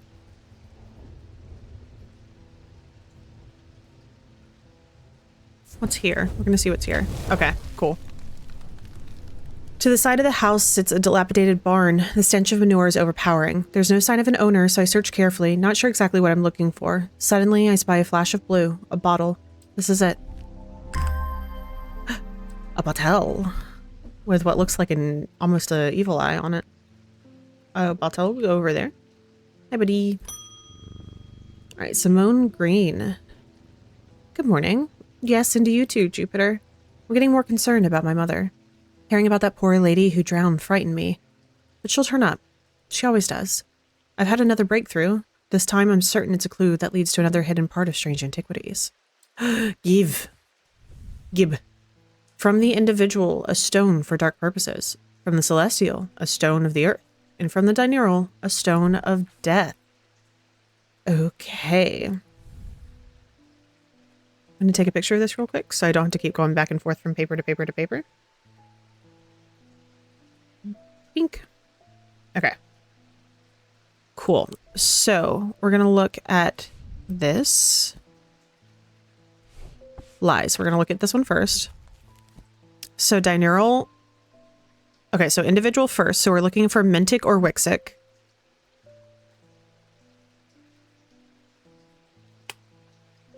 Be smart and just write stuff down so I'm, again, not going back and forth the entire time. Okay. So we need Mentic or Wixic first. Celestial is Selenic or Dradic. And then lastly, diurnal is Diurnic and Noctic. Okay, so then I should be able to look at just at the gems. Okay, so the individual, so first is Mentic or Wixic. And it's a stone for dark purposes. No, come back, please. All right, Mentic or Wixic. Dark stone for dark purposes. So bloodstone. Bloodstone. From the celestial, a stone of the earth. So Selenic or Dradic.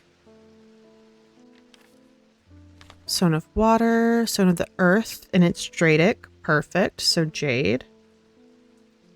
And then a stone of death.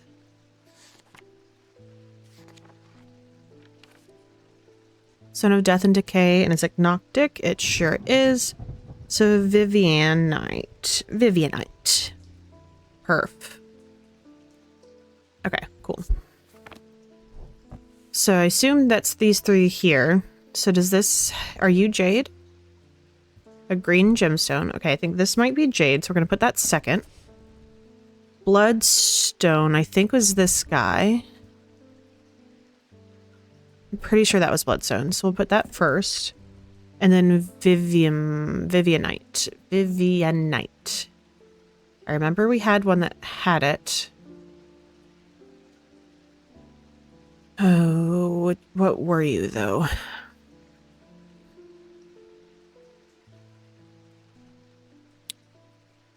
Of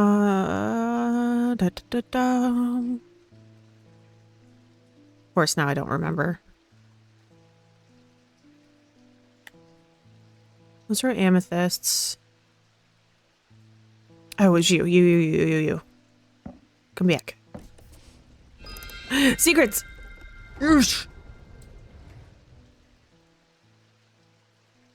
Okay. Oh, no, come back. Stop it.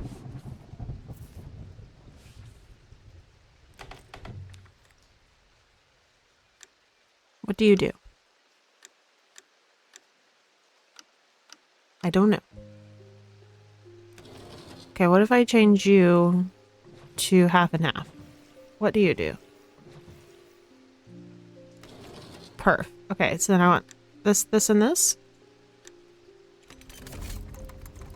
Yeah, buddy. That's pretty. No, I would like to keep that, please. Okay. Cool. Goodbye. Jacob Priestley. Hi. Thank you for the mether. I've seen into the yawning deep. Don't do that. I've seen beauty beyond the comprehending mind. The price is steep, but I pay it gladly. My shadow anchor, broken, must replace. That sounds like a you problem. And also something you probably should keep in mind. Shadow anchor. I was like, where did it go? Protects. Nope, wrong thing. A shadow anchor is sometimes used in the practice of shadow casting, the art of projecting one's presence outside of the body. I don't love that for you, my dude. Ay, ay, ay. Without an anchor, mines have been known to become lost. Shadow anchor designs can vary greatly. Some prefer pendants, whereas others prefer to clutch a totem in their hand. Some make use of symbology, where others use gemstones. They will always produce a field from the individual branch, however. Okay, which is going to be Mentic or Wixic. I still have that written from the last one. Yeah, astral projection. Yeah, I think it's really cool, but I don't like it for this guy. Okay, so they can vary greatly. Maybe a totem, maybe a thing, but can use either symbology or gemstones. Okay, so what gemstones would make sense here? Death and decay, strength, night and darkness, protection, enveloping night, fire and fury, an anchor between body and mind. Okay. So blue, potentially. That could make sense. Okay, so we'll keep kyanite in mind. So potentially this bad boy. I don't know if that symbology helps, but we can see if it gives off... Oh, we're going to put you back. One of the... what field it gives off.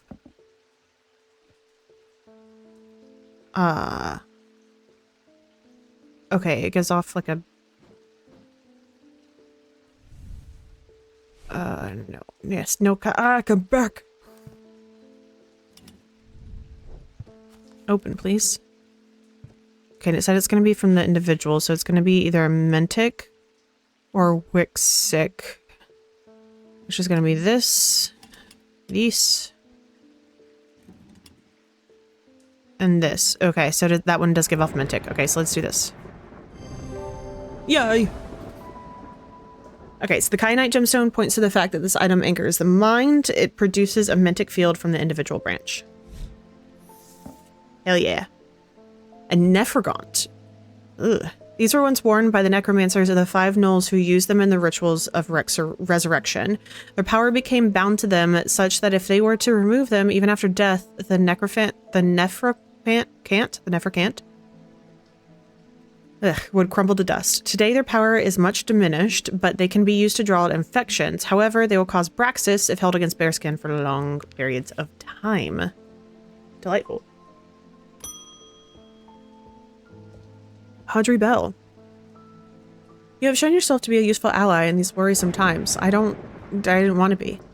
Keep one eye on the lake in these coming days. When blackened eyes seek the casket and waters turn to midnight, perform the sacrament and have faith in Holgar. Okay, goodbye.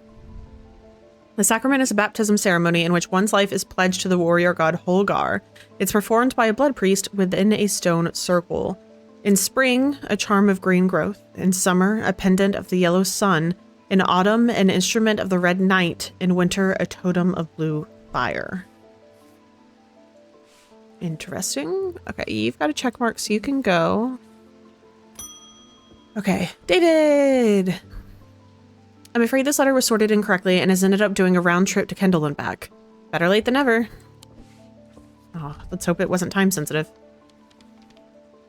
I've spent a long time looking for an object that is believed to have been lost somewhere in the catacombs. The adventurer and thaumaturge Marwyn left a trail to her hidden stash, or so the story goes. I followed it as far as the ossuary of the damned, but a chilling bone-filled alcove carved into a natural chamber in the upper levels. But it seems her markings have been worn away by time after that. I pass on the sword to you and hope that you can succeed where I have failed. Your friend Barton. That makes me think we need one of the candles that like shows you what it was previously. Pardon? Verona, the time has come to decide, Thaumaturge. The casket wants to be opened. The casket will be opened. Verona, no. Nothing can stop it now, and yet there's still a part of this mind that will not be quieted. Verona, no. Help me calm this clamoring rage inside my head. This is your chance to elevate yourself above the scurrying ants that absently crawl through their meaningless lives. So Zephyrin or an abrasive mother? I don't love her eyes. I agree. Okay, abrasive mother. It's used to purge unwanted memories. That's with any procedure. It should be used sparingly and considerately. Mothers are typically used. Okay, so that seems like the thing that we would need to use in order to actually separate Verona from whatever this has become. And then a Zephyrim is hopefully something that can make her a little, that's not what I wanted, her a little stronger to battle back against whatever this thing is. What are you doing? These resonant objects give off a faint odor that would be familiar to any thaumaturge. It's the scent of the storm of ozone and power, the scent of magic. When these vapors are inhaled deeply, they can unlock deep wells of anger and channel them into powerful maelstrom. This is the power of the west wind. Ooh. Okay. Okay. Let's just start sniffing everything then, I guess. Smell the hand. Okay, that makes sense that you'd expect it to smell worse than it does. What about these? Nothing to remark. Okay, do you smell any different? No. Okay. We'll just start going through the lineup. Can't tell if it's a low hum. That's dealing with sound. Nothing to remark. Nothing to remark. Nope. Nope. Nope.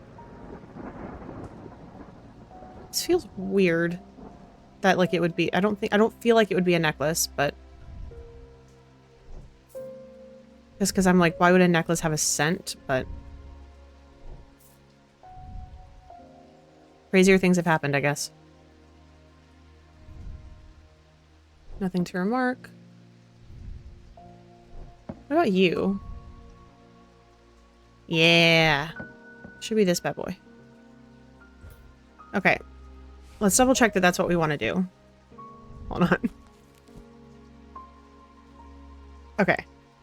So when these vapors are inhaled deeply, they can unlock deep wells of anger and channel them into a powerful maelstrom. This is the power of the west wind. In my head, and correct me if this isn't what you guys are reading. In my head, this is going to power... What the hell is her name? Verona. To allow her to push back against whatever the heck is trying to take over her. Versus the abrasive mother, which seems like it'll erase the unwanted memories of her. And get rid of those so that whatever this entity is can be its own thing.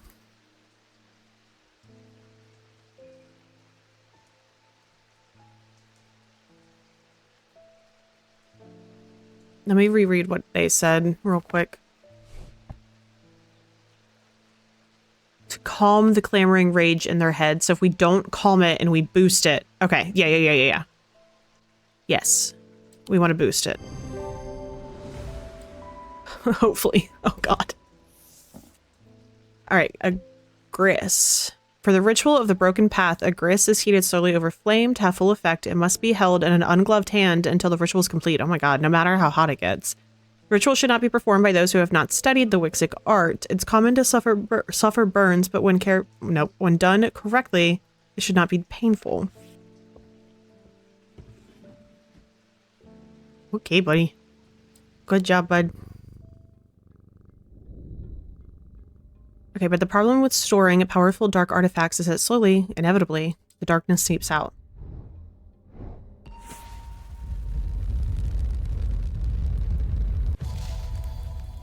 Oh, a yarn ball. I was like, what is that? It's like, is that a brain? That looks like a river or something. Okay, let's look at our explore options. Okay, we really don't have a lot of rivers here, so I don't think it's a river. Is it roads?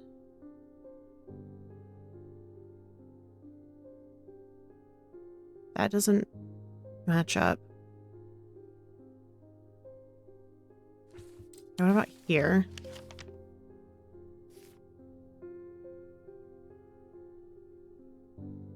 Yeah. Okay. So it looks like it kind of like lines up and follows this path here. A little chunk and then ends here. There we go. Inhaling deeply from the spirit vault to stave off the madness of the depth, I make my way carefully down crumbling passageways past decaying crypts. Placed carelessly on top of the tomb is a collection of clay pots. Some lie in pieces, but most are whole. At first, the collection seems unremarkable, but one in particular stands out, and I take it back up to the surface to take a closer look. Fun. Okay, nothing remarkable there, nothing remarkable there. It's cool and smooth, engraved detailing, more cool and smooth. And made from clay. Got it. Okay, we're just gonna put you over here for right now. Hi, buddy. Okay. Someone very dear to me has fallen ill. I would like a Neferquent. Do not be concerned, dear. I have used one before and I know what I am doing. I don't love that. But if you say so. Okay. Scarring caused by the Braxis. Once worn by necromancers of the 5 gnolls who use them in the rituals of resurrection. Power came bound to them that in such, even if they were to remove them even after death, they would crumble, it would crumble into dust.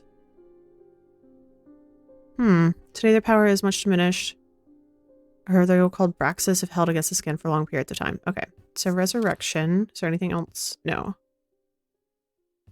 Alright, so it doesn't really tell me a whole lot, but I'm gonna go look in our little notebook here for Braxis. Characterized by a necrosis of the flesh, the affliction will feel no pain, but the scarring has no cure.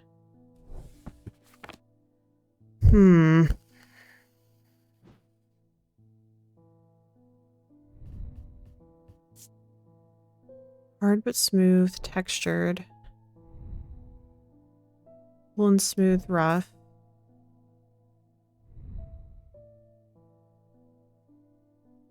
Spins freely, weathered, engraved symbol. What does that symbol mean? It's like a broken circle with a line through it. Where's my book? You need to come back up here too.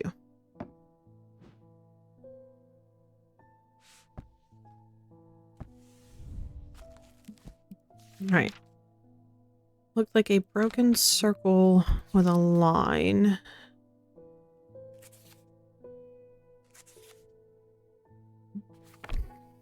Nothing? Weird.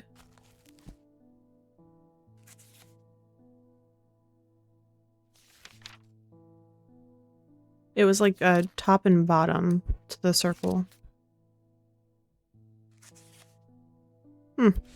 Okay, so that symbol doesn't necessarily line up with anything that we currently have. Feels unusual, not hot exactly, but energetic somehow. Definitely something unusual about this item. Can't quite put my finger on it though. Part of me feels like it's this. It's not. Cool. Love that. Okay.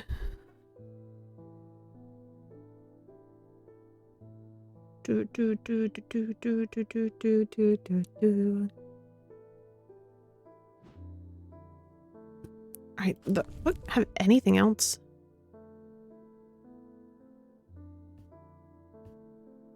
Okay, so there was nothing else on resurrection. Was there anything else under death? I mean, I doubt it, but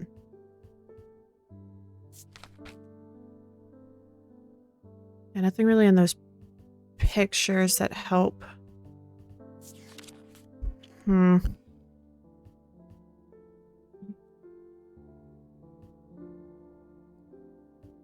Even after death, it would crumble to dust. Do we have anything that's dust-like? I don't feel like we do. Okay, I'm gonna grab a hint. Cool. Thank you. Am I looking for, like, resurrection or something? Oh, death, I guess. Protection, foresight, fear. Oops.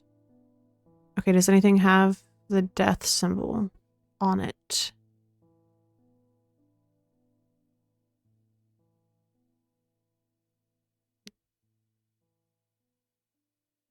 No, no. No.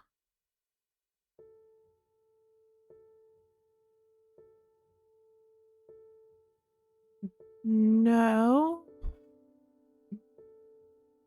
Is there one for resurrection? I don't think I remember seeing resurrection, but...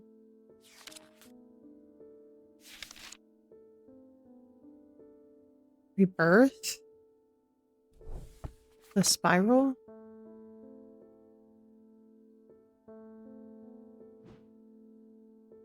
Hmm.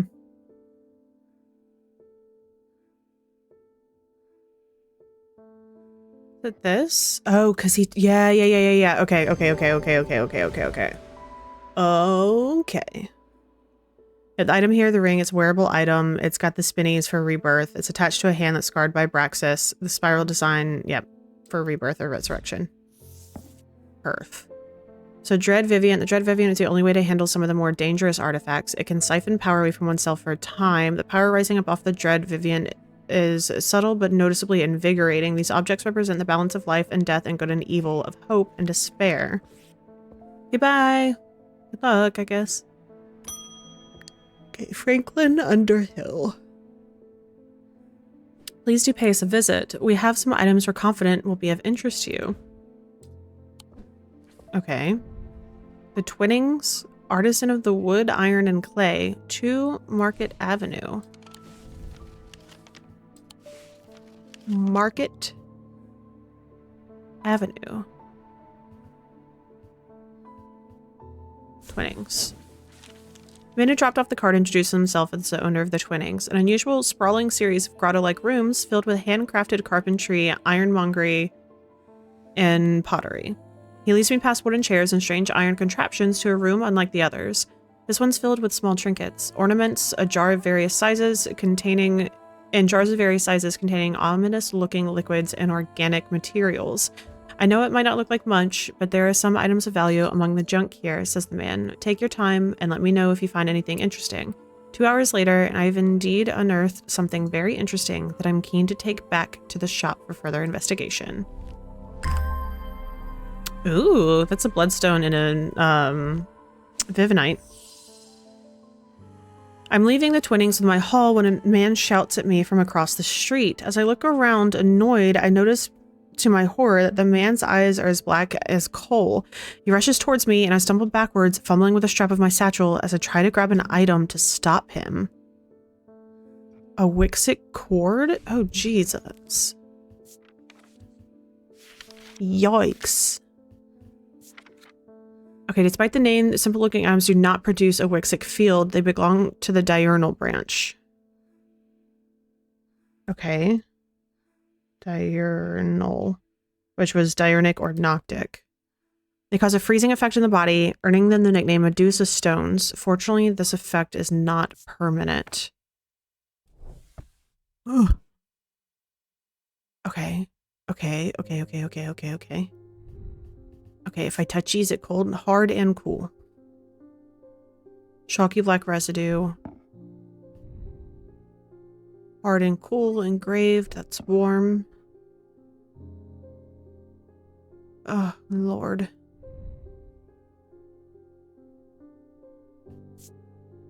Nothing to remark, nothing to remark. I think that all said paralysis, so this could make sense. We're gonna try this, I guess. Ugh. I got scared. The item features many symbols of paralysis. It produces a noctic field from the diurnal branch. I should have double-checked that. I didn't. I'm glad we are okay. To my relief, the man goes rigid almost immediately and topples forward onto the cobblestone. I turn and run, wanting to put as much distance as possible between myself and that creature. When I finally come to my senses, I realize I should alert Dr. Robertson, but by the time I return to the Twinnings, the man is nowhere to be seen. Spooky. Edmund Bishop. Something bad is about to happen. The ravens know it.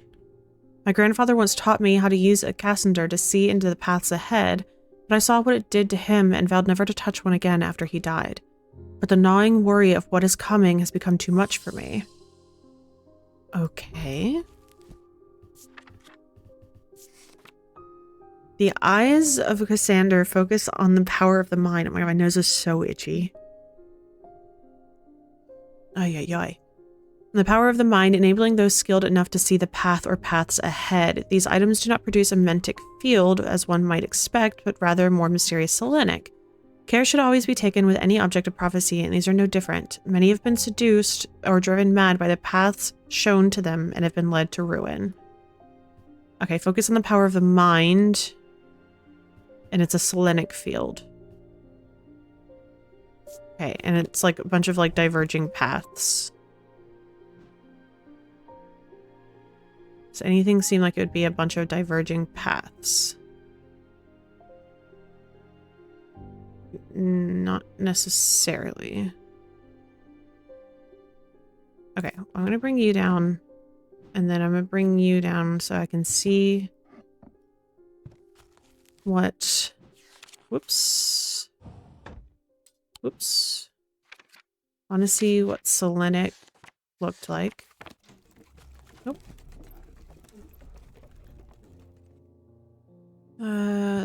That's the one. Over there, please. Okay, so you're little on top, big on bottom.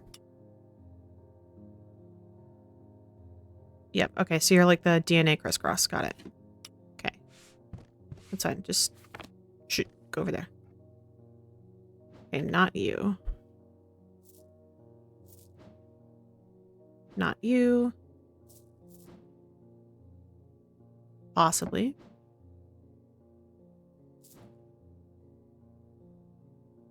That's also a DNA crisscross, so I don't think I don't feel like it's the ram though.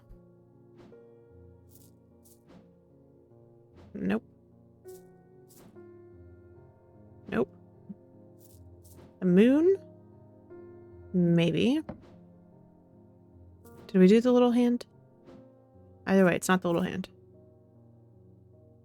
Not you. Not you.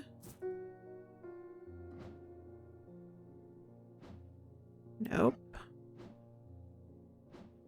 Nope. This one. Maybe. Maybe? Yeah. Okay, maybe. I think. Okay, yeah, not you. What about you? Nope. You? Nope.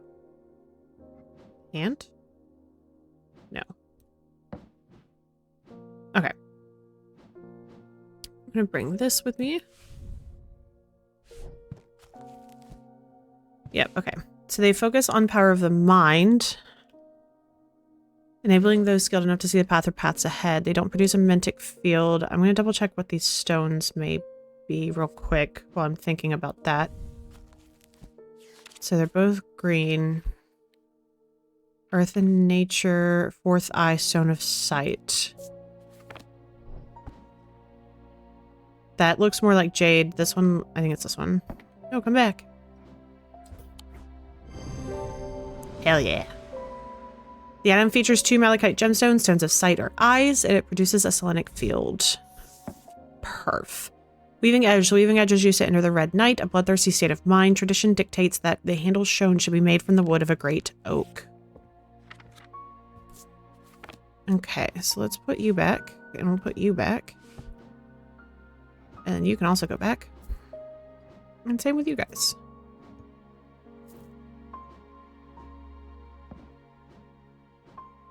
Cool. Oh, I forgot you're new too. You can go up there. Hey, bub. Gilbert Ames. There always seems to be something going on in Undermere. The sooner I can get this sorted and be on my way, the better. My uncle gave me a ring, and I have nothing but bad fortune ever since. I'm starting to think it might be cursed. Is there any way to uncurse it? Yes. Yes, yes, yes, yes, yes, yes, yes, yes, yes, yes, yes, yes, yes, yes, yes. This one. I was like, I remember there being something in a jar that purified things.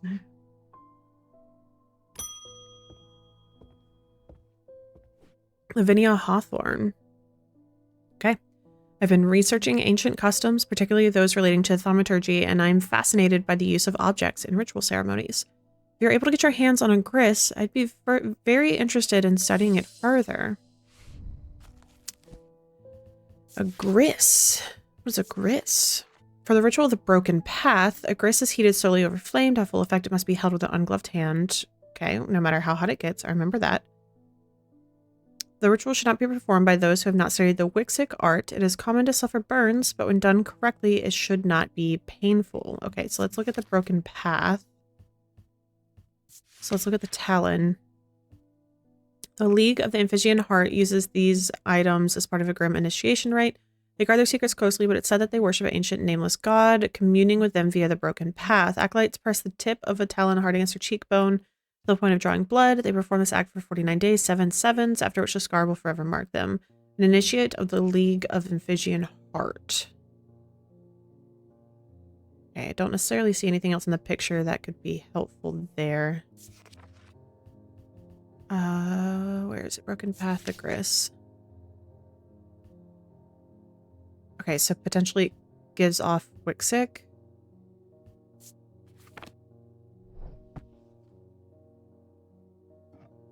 Is it going to do something if I hold it over flame, potentially?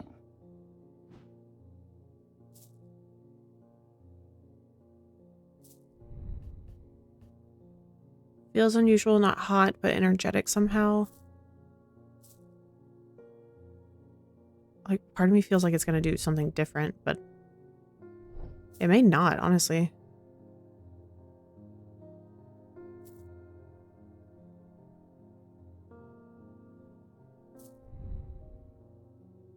A hinged panel? What are you? What does that mean? A big rhombus, little rhombus. Hypnosis. Are you Wixic?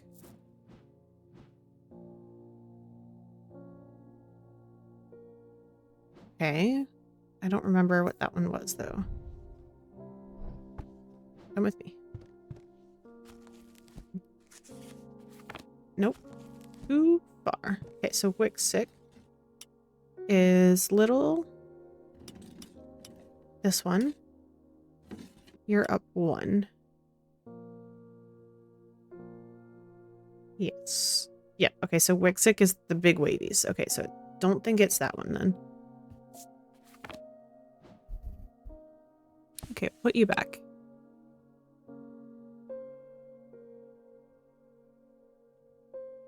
Wait, fire. That one was hot and ice. What are you? Okay, no. I know we had something else that had, was it this one? Yeah. Fire, ice, paralysis. I think were what the symbols meant. The item has stood on its lower half with suggest it's been held over flame. Okay, it produces a Wixic field. Got it. I love whenever I'm like, yeah, it's gotta be this one. And then it's like for reasons I didn't even consider. A lunema, also called a moon pool or heart of tranquility, harnesses the power of elements to create an aura of unease. They can be used to keep people away from places they're not welcome. There's a superstition among thaumaturgists that says that when lunema should not be used when the moon is full. It's not known where this idea came from. Interesting. Hey, buddy. Leopold Morris. There's been a basilisk sighting in the hills across the river from Blackbarrow. Oh, geez Louise.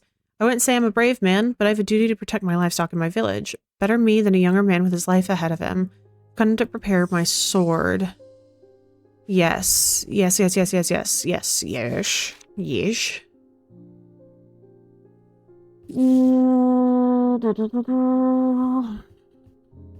Is it folium?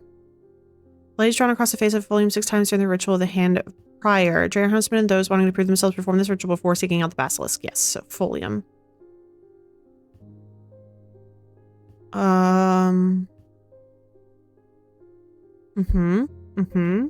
Cool.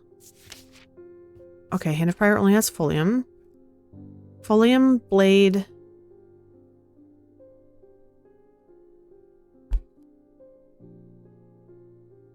Oh goodness. Those wanting to prove themselves perform this ritual before seeking out the basilisk, as a folium blade is the only known way to pierce its thick armor. Okay, so during the hand of prior, across the face of a folium. Okay.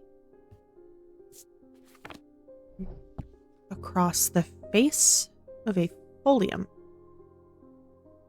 What does this mean?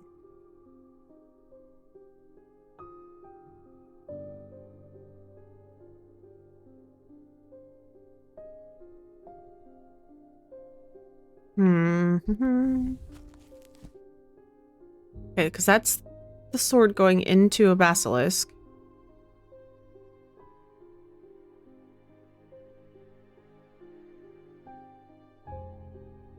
A blade is drawn across the face of a folium 6 times during the ritual of the hand of prior.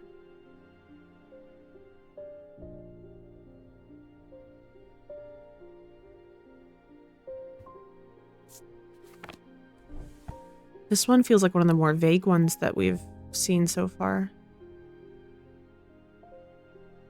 What makes sense?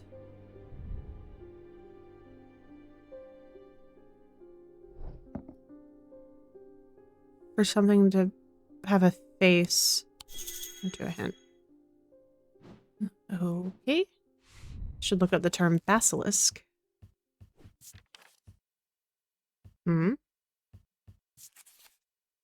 Uh-huh. Made from basilisk scales, a material known to endure intense heat. These usual objects can permeate the bearer to withstand fire and flame. They don't offer protection against it itself. They're highly prized.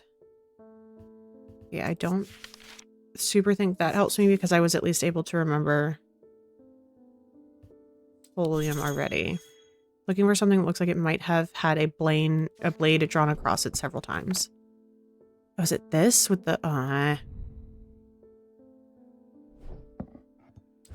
gosh dang it. I hate how sometimes my brain's like, what? And then like one thing is said and I'm like, ugh. Like that should have been so obvious. It wasn't, but like it should have been. Okay, cool. So that's the folium. Good luck, have fun. I believe in you. Don't die. Francesca's back. They've escaped. Who's escaped? At first, my patients grew agitated when I used the Gaudian siren, but then I had a breakthrough. Vivian Cartwright woke up. She seemed lucid, calm even. I made a stupid mistake and loosened her restraints. I don't know what happened, whether the siren stopped working or if perhaps it had never worked and she tricked me. But almost immediately she changed back and turned violent. Before I knew it, she had managed to free the others. We tried to stop them, but they fought their way out of the hospital. I have no idea where they've gone. Okay, cool. Thanks for letting me know, I guess. Okay. End of day 16. I don't know Roman numerals. Almost imperceptibly, the casket began to absorb the crepuscular power that had leached into the stone and the earth of its lightless tomb. Okay. What's this gonna be? Oh, is it a tombstone? It's a clock! That's not at all what I thought it was gonna be.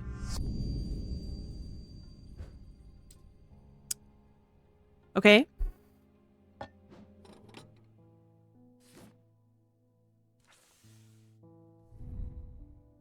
Uh-huh.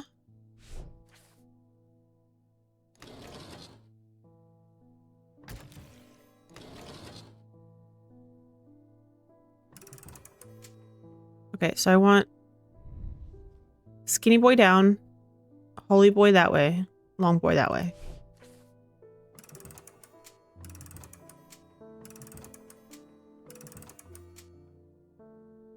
Yes. So what does that tell me? Is there a sign in here that's like that? Do you have the moon?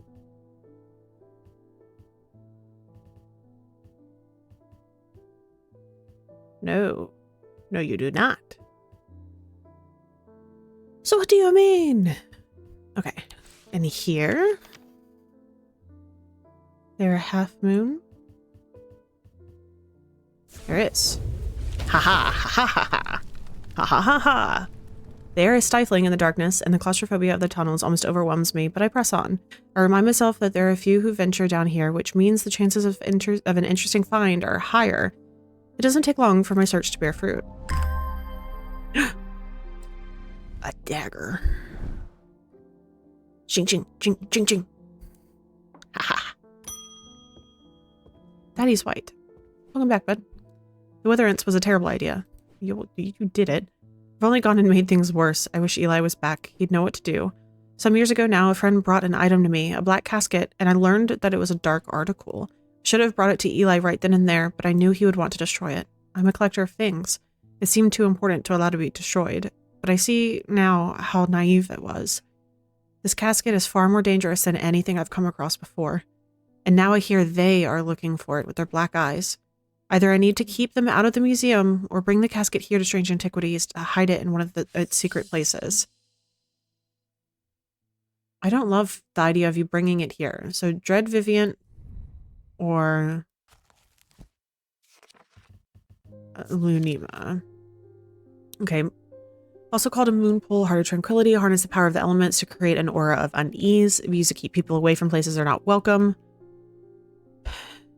It should not be used when the moon is full. Okay, so if we know if it's a full moon or not, that could be beneficial here. Or a Dread Viviant was the other one. Only way to handle some of the more dangerous artifacts. It can siphon power away from oneself for a time. The power rising up off the Dread Viviant is subtle but noticeably invigorating. These objects represent the balance of life and death, of good and evil, of hope and despair. I don't understand how that one's supposed to work, so we're going to go with the other one. And I'm pretty sure it's this based off of the elements. Yeah, it bears the symbols of the elements. Closer inspection reveals that it induces a feeling of disquiet. Light of the Corchin. Despite appearances, these Noctic items have no connection to the League of the Amphibian Heart. They are objects of considerable power that can turn darkness to light, fear to joy. Okay, goodbye. Hi, Jupiter. David! There's an uneasy quiet in town today. There aren't many people out and about. I'm heading straight home as soon as I'm done with my deliveries. Good. I don't want anything to happen to you, David. I like you. I've recently come into possession of a number of texts on the subject of arcane artifacts. You're welcome to them if they are of any use to you. If I don't hear from you, I'll donate them to the library across the street. Who's this from?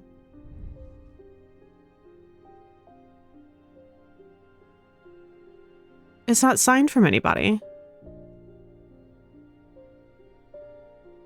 Recently come into possession of a number of texts on the subject of arcane artifacts. You're welcome to them if they're of any use to you. If I don't hear from you, I'll donate them to the library across the street.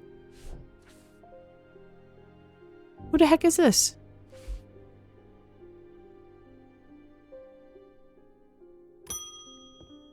I don't know who that's supposed to be from. Okay. With all that's been happening in Undermere, I picked the worst week possible to lose my Brigic charm. I hope that you have one that you can replace it with. That's a wonderful question. I honestly don't know if we do or not. I assume we do. Yes. offers in times of worry, it offers protection in times, hope in times of worry, protection in times of darkness, and wisdom in times of uncertainty.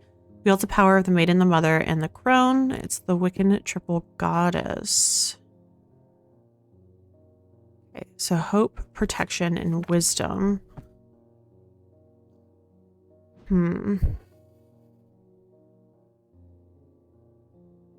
So something that would align with the triple goddess.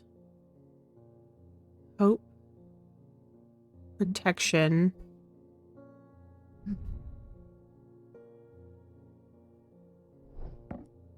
Okay, well, let's look up hope, protection, and...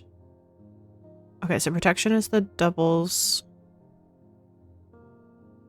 Hope. Is hope not something we have here?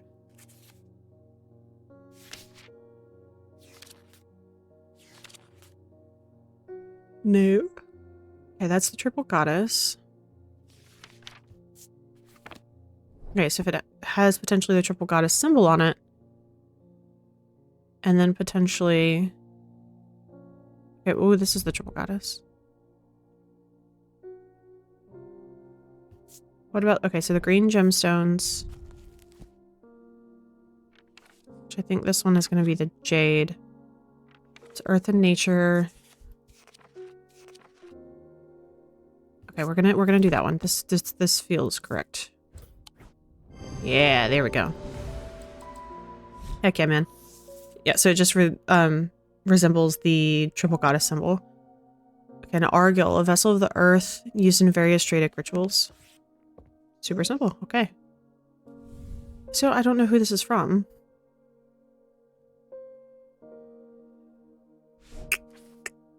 Okay. Eli. I'm sorry I didn't intend to be away for so long. I trust the shop's not been too much trouble to look after in my absence. I've learned a lot from my time in Oxford. There are powerful dark articles here in Undermere called the Nalian Casket. And now you're telling me that my foolish half-wit of a brother has had it in his museum this whole time? I know how to destroy it, but it's not going to be easy. Whatever happens, it must not be opened. And we'll need to create a pillar of Colaris. From what I gather, such a feat has not been attempted in over 500 years. I just hope there's enough time to prepare. I'm afraid I can't stay, but I'll be back as soon as I can. Okay, goodbye. Pillar of Colaris is a powerful blast of energy that can consume the darkness. In my opinion, it's the safest way to destroy a powerful dark article. It can only be produced at a place of significant thermic convergence. Strength and weakness, light and darkness, align the opposing powers at opposite compass points. With Corchin's light, the strong will be made weak and the dark will be made light. Okay.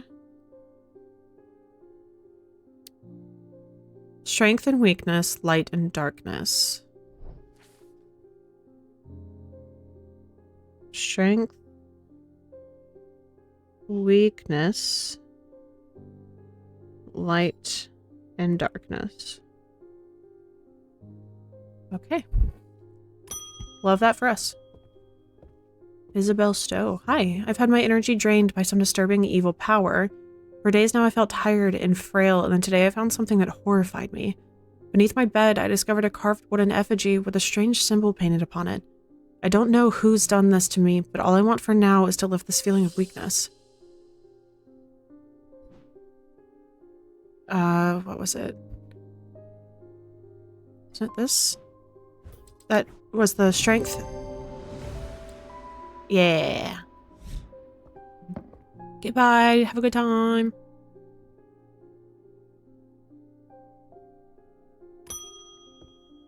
Right, Susan Hill. Oh. I would like a blood beck. The nameless ones are restless.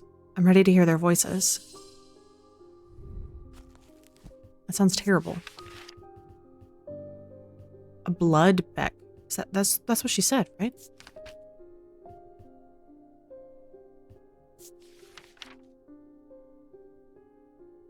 During the rite of the red eyes, fully submerged in goat's blood.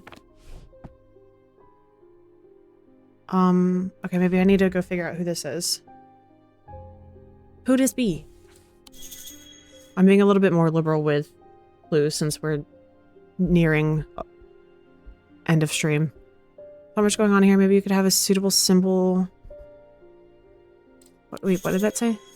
There's not much to go on here. Maybe the item could have a suitable symbol or a gemstone. Blood beck. I would like a blood beck. Ready to hear their voices.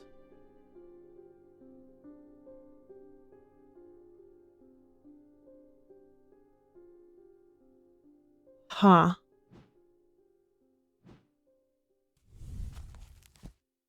Stone of death and decay. It grows on iron coffins and waterlogged corpses. Stone of strength. Stone of night and darkness. To some who fear it, some who are seduced by it. A stone of fire and fury. Stone of protection enveloping night. Fourth eye. Stone of sight. Anchor between the body and the mind. Stone of earth and nature. Calming stone of peace and safety. Stone of water. A stone for dark purposes. Stone of containment. The sunstone. Fire and light. Heat and life. Potentially this one. Dark green or black with flecks of red. Okay, so we've got this bloodstone. This also had bloodstone. Wood painted green. Causes me to reflect on my own mortality. And here low.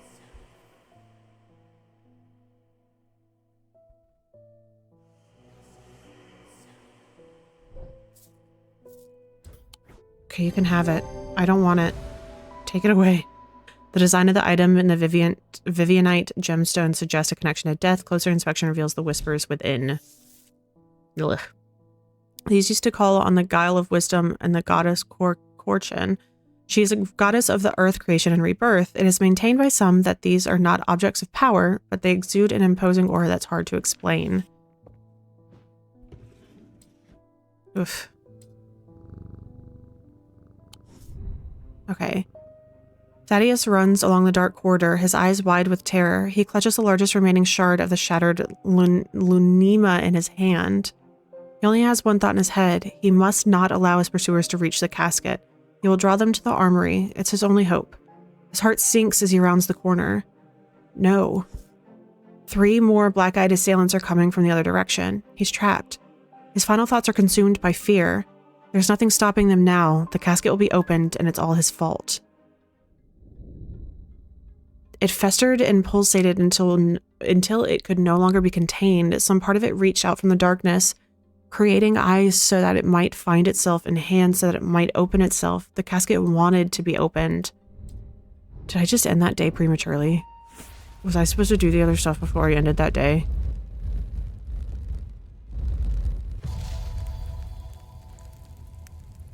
Uh-oh. I lie below books and scrolls on the esoteric and the arcane.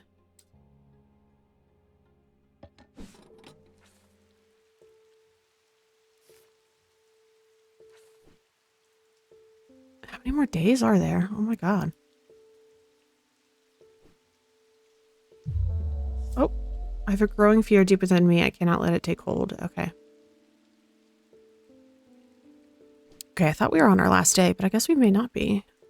I lie below books and scrolls on the esoteric and the arcane. Is there a library? 26 is the Wordsworth Library. Wordsworth Library is a quiet haven of books and knowledge. Its shelves are well stocked and well kept, a place where time slows with every turn of the page. The librarian Simone sits at her desk, her focus fixed on her work, as always. I found some old books that dig into the history of Strange Antiquities, she said without looking up. It's very old, you know. I'll be sure to visit if I ever uncover anything useful. Okay. Alright, any other library or bookstore type thing? Okay, what about here? Okay, entering the library, I'm drawn to the dark alcove on the right bearing the title Esoterica and Arcana. I'm sure there's much to learn here, but sadly, a cursory glance is all I have time for today. Piled up on reading desk, I find books on ornithology beside bestiaries of the old world. You can learn a lot about a person from the books that they read. Okay. Can I go down?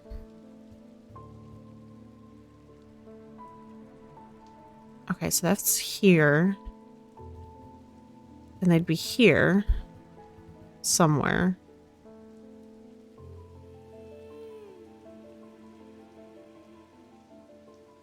Do I just check all of these? Doesn't seem to be anything here. Oh, that seems dangerous. Okay, where did that say it was? I'm drawn to a dark alcove round to the right. Okay. I see. Okay, so it's here. Okay. Okay, so if this is a library, it was like here. Which looks like it would be this one. Okay, there we go. Ay. As I open the door, I'm hit by the musty smell of damp. This room hasn't been entered for some time. The corner of the room is piled high with scrolls of parchment and old books, but underneath the debris, I find something of interest. Ooh, fun. Okay, give me half a second. I'm gonna do a super fast Google to see how many days there are in this game. So I thought we were at the end, but if we have enough to keep going tomorrow, then I may call it here. Strange Antiquities.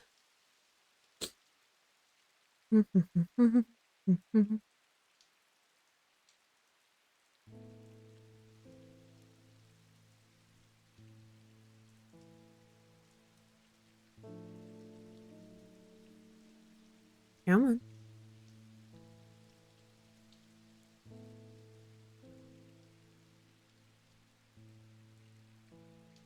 Yeah, that's not wanting to load.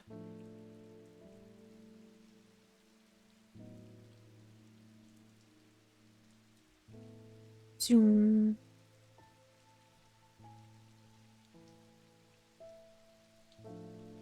Okay, it looks like this might be the last day. I don't want to look too deep, but okay, that's fine.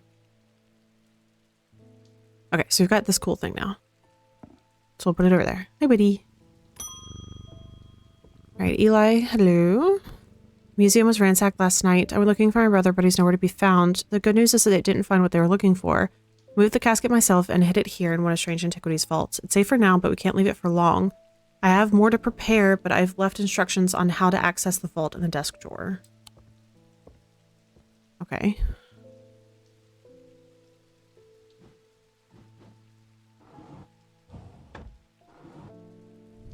A candle that gives off no light. An anchor that has never touched the ocean. And a finger, but not of flesh. Okay. So the candle that gives off no light, I'm not 100% positive on at this current moment. But that would be the finger with no flesh. And then an anchor that has never touched the ocean. There was something that was something anchor. Sleep vessel, sunbond, grace.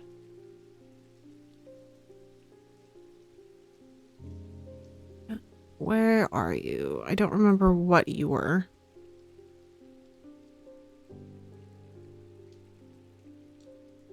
Okay, none of those. Ordnance, Chris. That one. Okay. And then the candle that gives off no light. Oh, what's the... Is there a symbol for candle? Calm, confusion. Candle.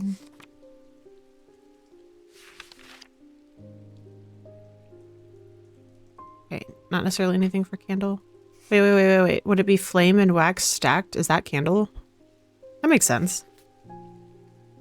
Yeah, so fire... So, yeah, so this would be a candle. Yeah. Okay, so you...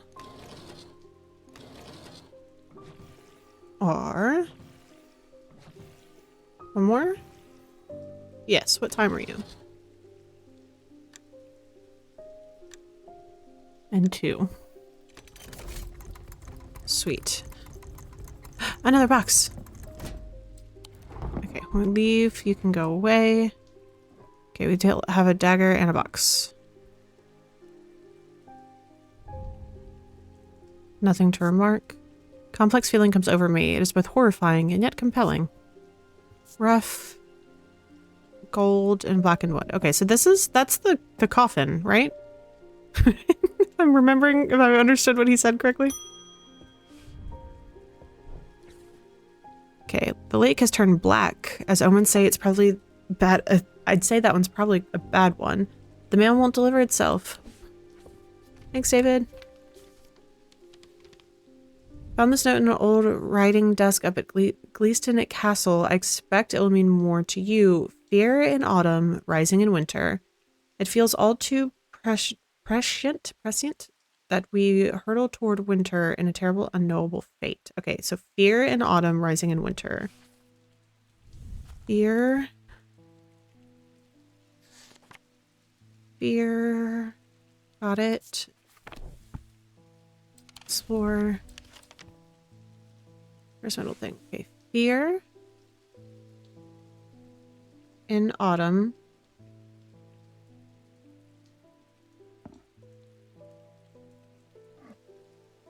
Rising in winter. So this room. I searched the room at the foot of the western tower quite thoroughly before finding a stash of papers. To my dismay, they're largely the scrawlings of a madman, but amongst the nonsense, there's some valuable information. Okay, so we got Storm Ward and then one other one as well that I cannot see. Sweet. Okay, that goes away. I don't know who this is. I've recently come into possession of a number of texts on the subject of arcane artifacts. You're welcome to them if they're any use to you. If I don't hear from you, then I will donate them to the library across the street. Truly don't know who that is. All right, Eli, hello. It's time to end this. Now, bring the casket to the pit. I don't know if I have everything he needs, but we're gonna try. Okay, so we need something for strength, light, darkness, and weakness. So, here's to hoping we've got it all. Where's the pit? This the pit? This the pit. The sun's low in the sky as we arrive at the pit, casting a warm light across the treetops and the open fields. A solitary raven cries out from the tree line, and I look to the skies, but they are empty. The pit itself is an ominous sight that otherwise serene atmosphere can do nothing to diminish. It is a scorched black hole, perhaps 5 meters in diameter, that has the unnatural look to it. This is a site of atomic convergence. It's no simple thing to destroy an object of this kind, says Eli. We need to set up opposing powers at opposing compass points, strength and weakness, light and darkness, and finally, we need the light of Corchin to bind them. Okay, so light and darkness is going to be the sun bond. Because that one is just light, like that one gives off a lot of light. So let's look up darkness. Shadow hold and sun bond. What is shadow hold? It's a container of any kind. It can be used to contain the manifestation known as creeping dark, pulling it from the shadows like poison from the wound. Okay, potentially shadow hold. You? No, you were Grace.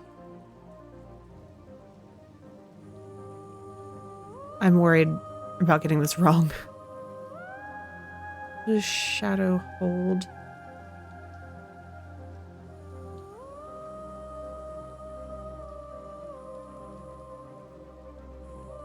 Oxford's fire.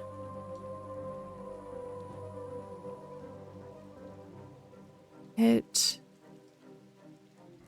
Okay, shadow hold. Okay, light and dark, and then strength and weakness. Those are pretty easy here. And then the what in the middle? The light of fortune. What was that? The light of fortune. Okay, despite appearances, these Noctic items have no connection to the League of Emphysian Heart. They are objects of considerable power that can turn darkness to light and fear to joy. Okay, so the Talon.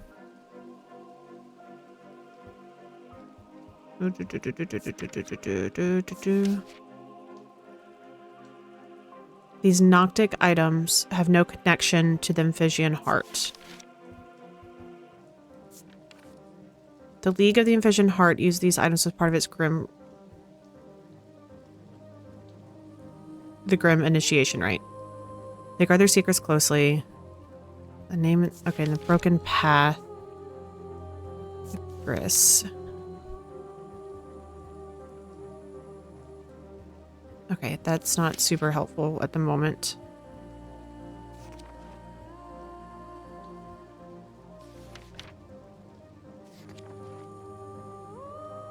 Where did it just go? I feel like I was just looking at it. Where did it go? Okay, so it's going to be Noctic. And despite its appearance, it has no connection to the League of the Amphibian Heart.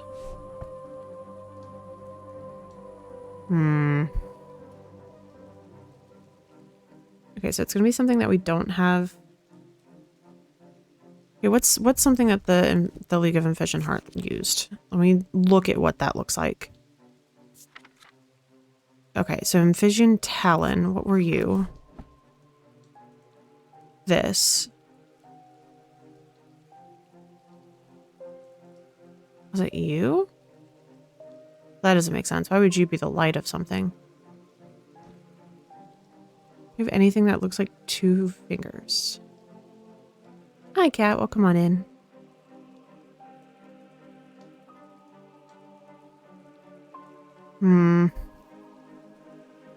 Right, I'm gonna do a hint on this one. You define that item. Okay, yes, thank you. To create the pillar. Amazing. Thank you so much. I appreciate that it doesn't give you, like, the answer immediately in case you literally just need that tiny little push. But when you've already, like, made it that far, you're like, ugh. Thanks.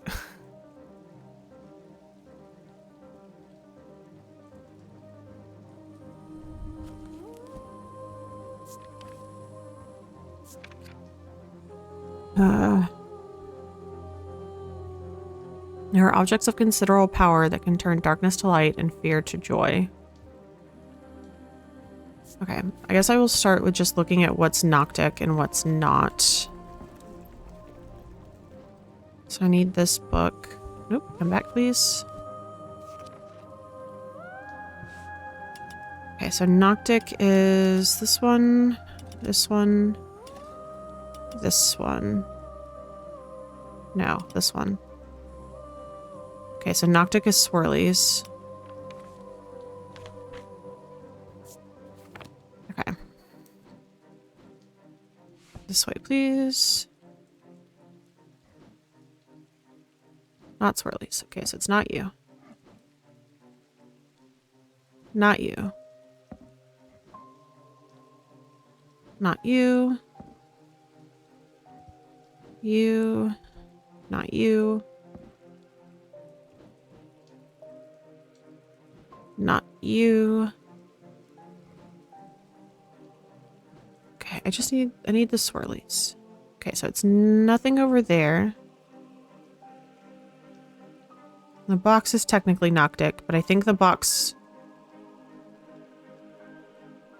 What did he say when he came in to talk to us? Eli... I would like one of your most recent visits, please.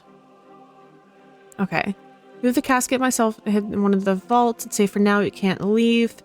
I have more to prepare, but I've left instructions on how to access the vault. Yeah, okay, so you hid it in one of the vault. Okay, yes. So that is the casket. Okay, this... Nope. The ram's head. Nope. Peace. Nope. I'm looking for the swirlies. That's a swirly. Okay, love that for us. You're a swirly. Okay, great. Nope. Nope. Okay, have you all already been grabbed? Yes, okay. Alright, what about you? No swirlies. Okay, so it's you guys.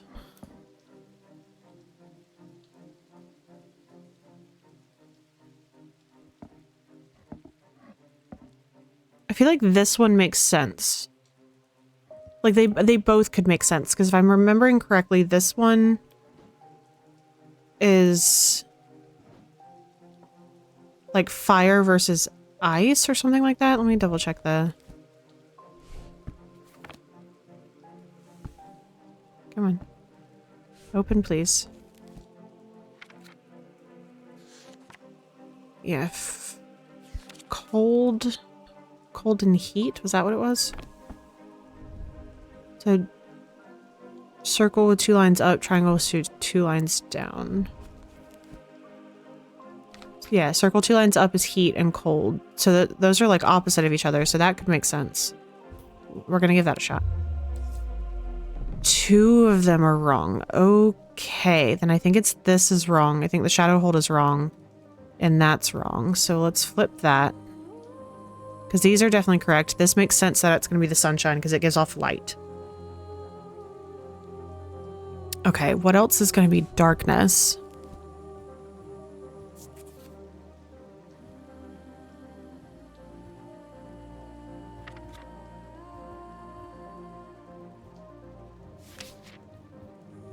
Oh, okay, okay. We got more. Okay, so we've got the Brigic Charm that offers protection in times of darkness. Okay.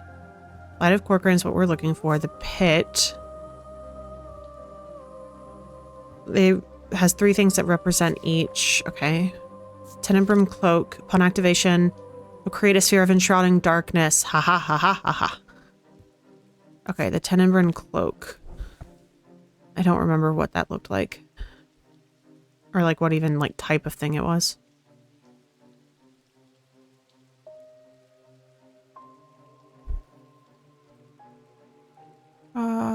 Da. This one. Okay.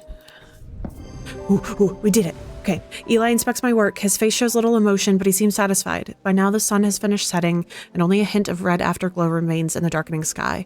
The raven croaks his mournful cry once again, but this time there is a reply, and then another, and I look up and see several dark shapes circling above. Quickly now, they're here. I spin round to follow Eli's gaze, and my pulse quickens as I look out across the field. A large group of shadowy figures is walking steadily towards us. We can't see their faces at this distance in the low light, but I'd be willing to bet that every one of them has pools of midnight for eyes in the sky above. The ravens continue to grow in number, and their calls and cries get louder and louder. I look down at the black objects in my hand, such a small thing, and yet its seductive power is impossible to ignore. It wants to be opened. Suddenly it feels inevitable. The casket, now, but I'm not sure I want to give it to him. Ooh. Okay, I'm gonna try and snooze ads here in just a second. Okay. So we've got the Wixit cord or the casket. So what was the cord? The freezing effect. So we can either freeze him or give him the box. Let's give him the box. The wave of intoxicating power washes over me, but I hold strong against it. I hand over the casket and together we begin activating the items arranged around the pit, working as fast as we can, and it still takes longer than we'd like, and when I look up again, the thaumaturge has fear in his eyes. We're too late. The mob is upon us. One of them grabs Eli and tries to wrestle the casket from his hands. I rush across to help him, but it's no use. They're all around us. The man tears the casket free and it clatters to the floor, skittering towards the edge of the pit before coming to a rest on the precipice. A gray-haired woman stoops to pick it up, and I'm surprised to find I recognize her. It's Verona Green, the occult scholar. The mob cheers, but Verona turns towards me, and I am no longer afraid. Her eyes are ringed with darkness, but they are not black. Back from the dead.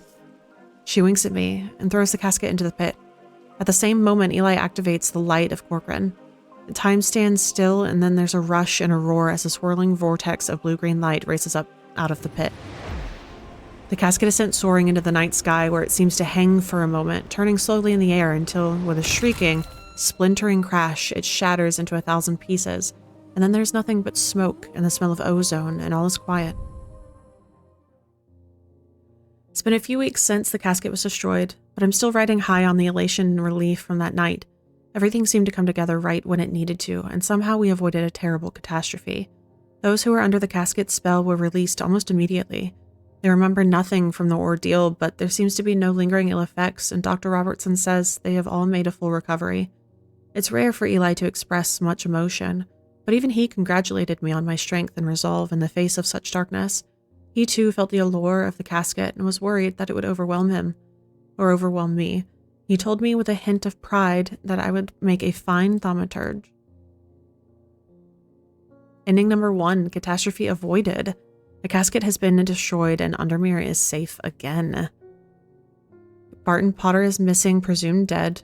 Rebecca is alive, Rona's alive, Eli's alive, Edmund, Francesca, both alive. Bonnie is insane. Oof. Audrey Bell is deceased. Murdered by her own bloodthirsty followers when the casket wasn't opened. Jack's alive. Thaddeus is deceased. He perished believing the casket would open. Simone Green is alive, ready for a new challenge. Jupiter is rescued, fully recovered from his catnapping ordeal. Yeah, Bonnie Robertson is insane. Her thoughts are scattered after being sliced with a diverging hook after she tried to attack us. Francesca is alive and delighted that her patient seemed to have recovered. Edmund is alive. He stayed at the Castle Gleaston and weathered the storm. Barton Potter is missing, presumed dead. He went through the tall stone door and was never seen again. Rebecca Rose is alive. She's able to paint again and is enjoying the quiet life. Verona is alive. She found the strength to resist the casket. And then Eli White is alive and proud of your abilities as a thaumaturge.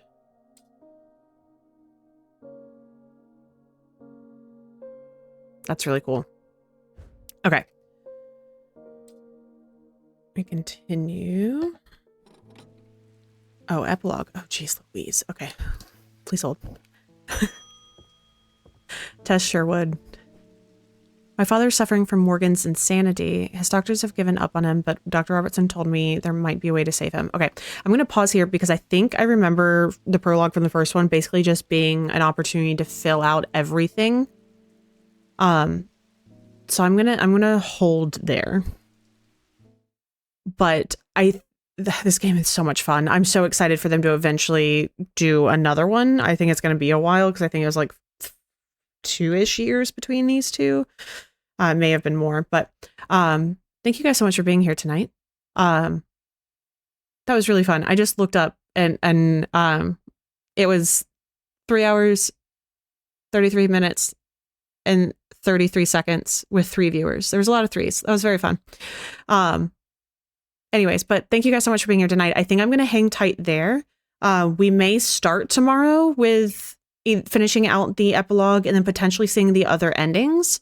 I'm going to do a quick Google and see how easy it is to grab the other endings, or if we have to backtrack and do a ton of stuff. Because if we have to backtrack, I'm not going to worry about it.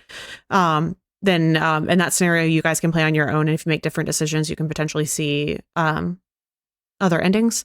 So I'll take a peek. But so tomorrow we may just finish the epilogue and then do a viewer vote to decide what we play for the rest of streams. That I think is what we're going to do tomorrow. And then Friday will be more of Mass Effect 2 because we are onto the second game now. But thank you guys so much for being here tonight. Oh my goodness, excuse me. But I appreciate you guys so much.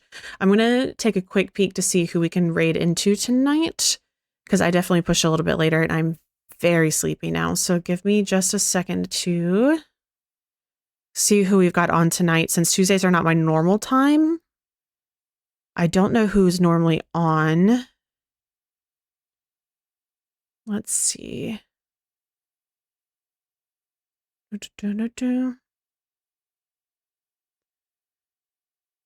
Okay, cool. We're going to go hang out with Queen Persephone. It's been a little bit since we've had the chance to raid into her channel. She's playing some Fortnite, so we're going to go hang out with her. But thank you guys again so much for being here tonight. I really, truly appreciate it. But I'm going to drop that raid message in the chat here. So if you guys want to copy and paste it and come on over with me, I will probably be raiding and running because I'm very, very sleepy. But we're going to go hang out with her, and then I will see you guys tomorrow at 7:30. Snooze those ads again, so we're not running immediately. Okay, there we go. But I will see you guys tomorrow. We will be playing again. We're going to start with this just to finish the epilogue, and then we'll kind of go from there. I'll have 2 more games lined up that we'll do a viewer vote and we'll pick from. But thank you guys. I hope you guys have a wonderful night, and I hope that y'all are able to get some good sleep and make sure that y'all are taking care of yourselves. But I will see you tomorrow. But I hope you guys all stay silly and stay safe. Good night, everybody.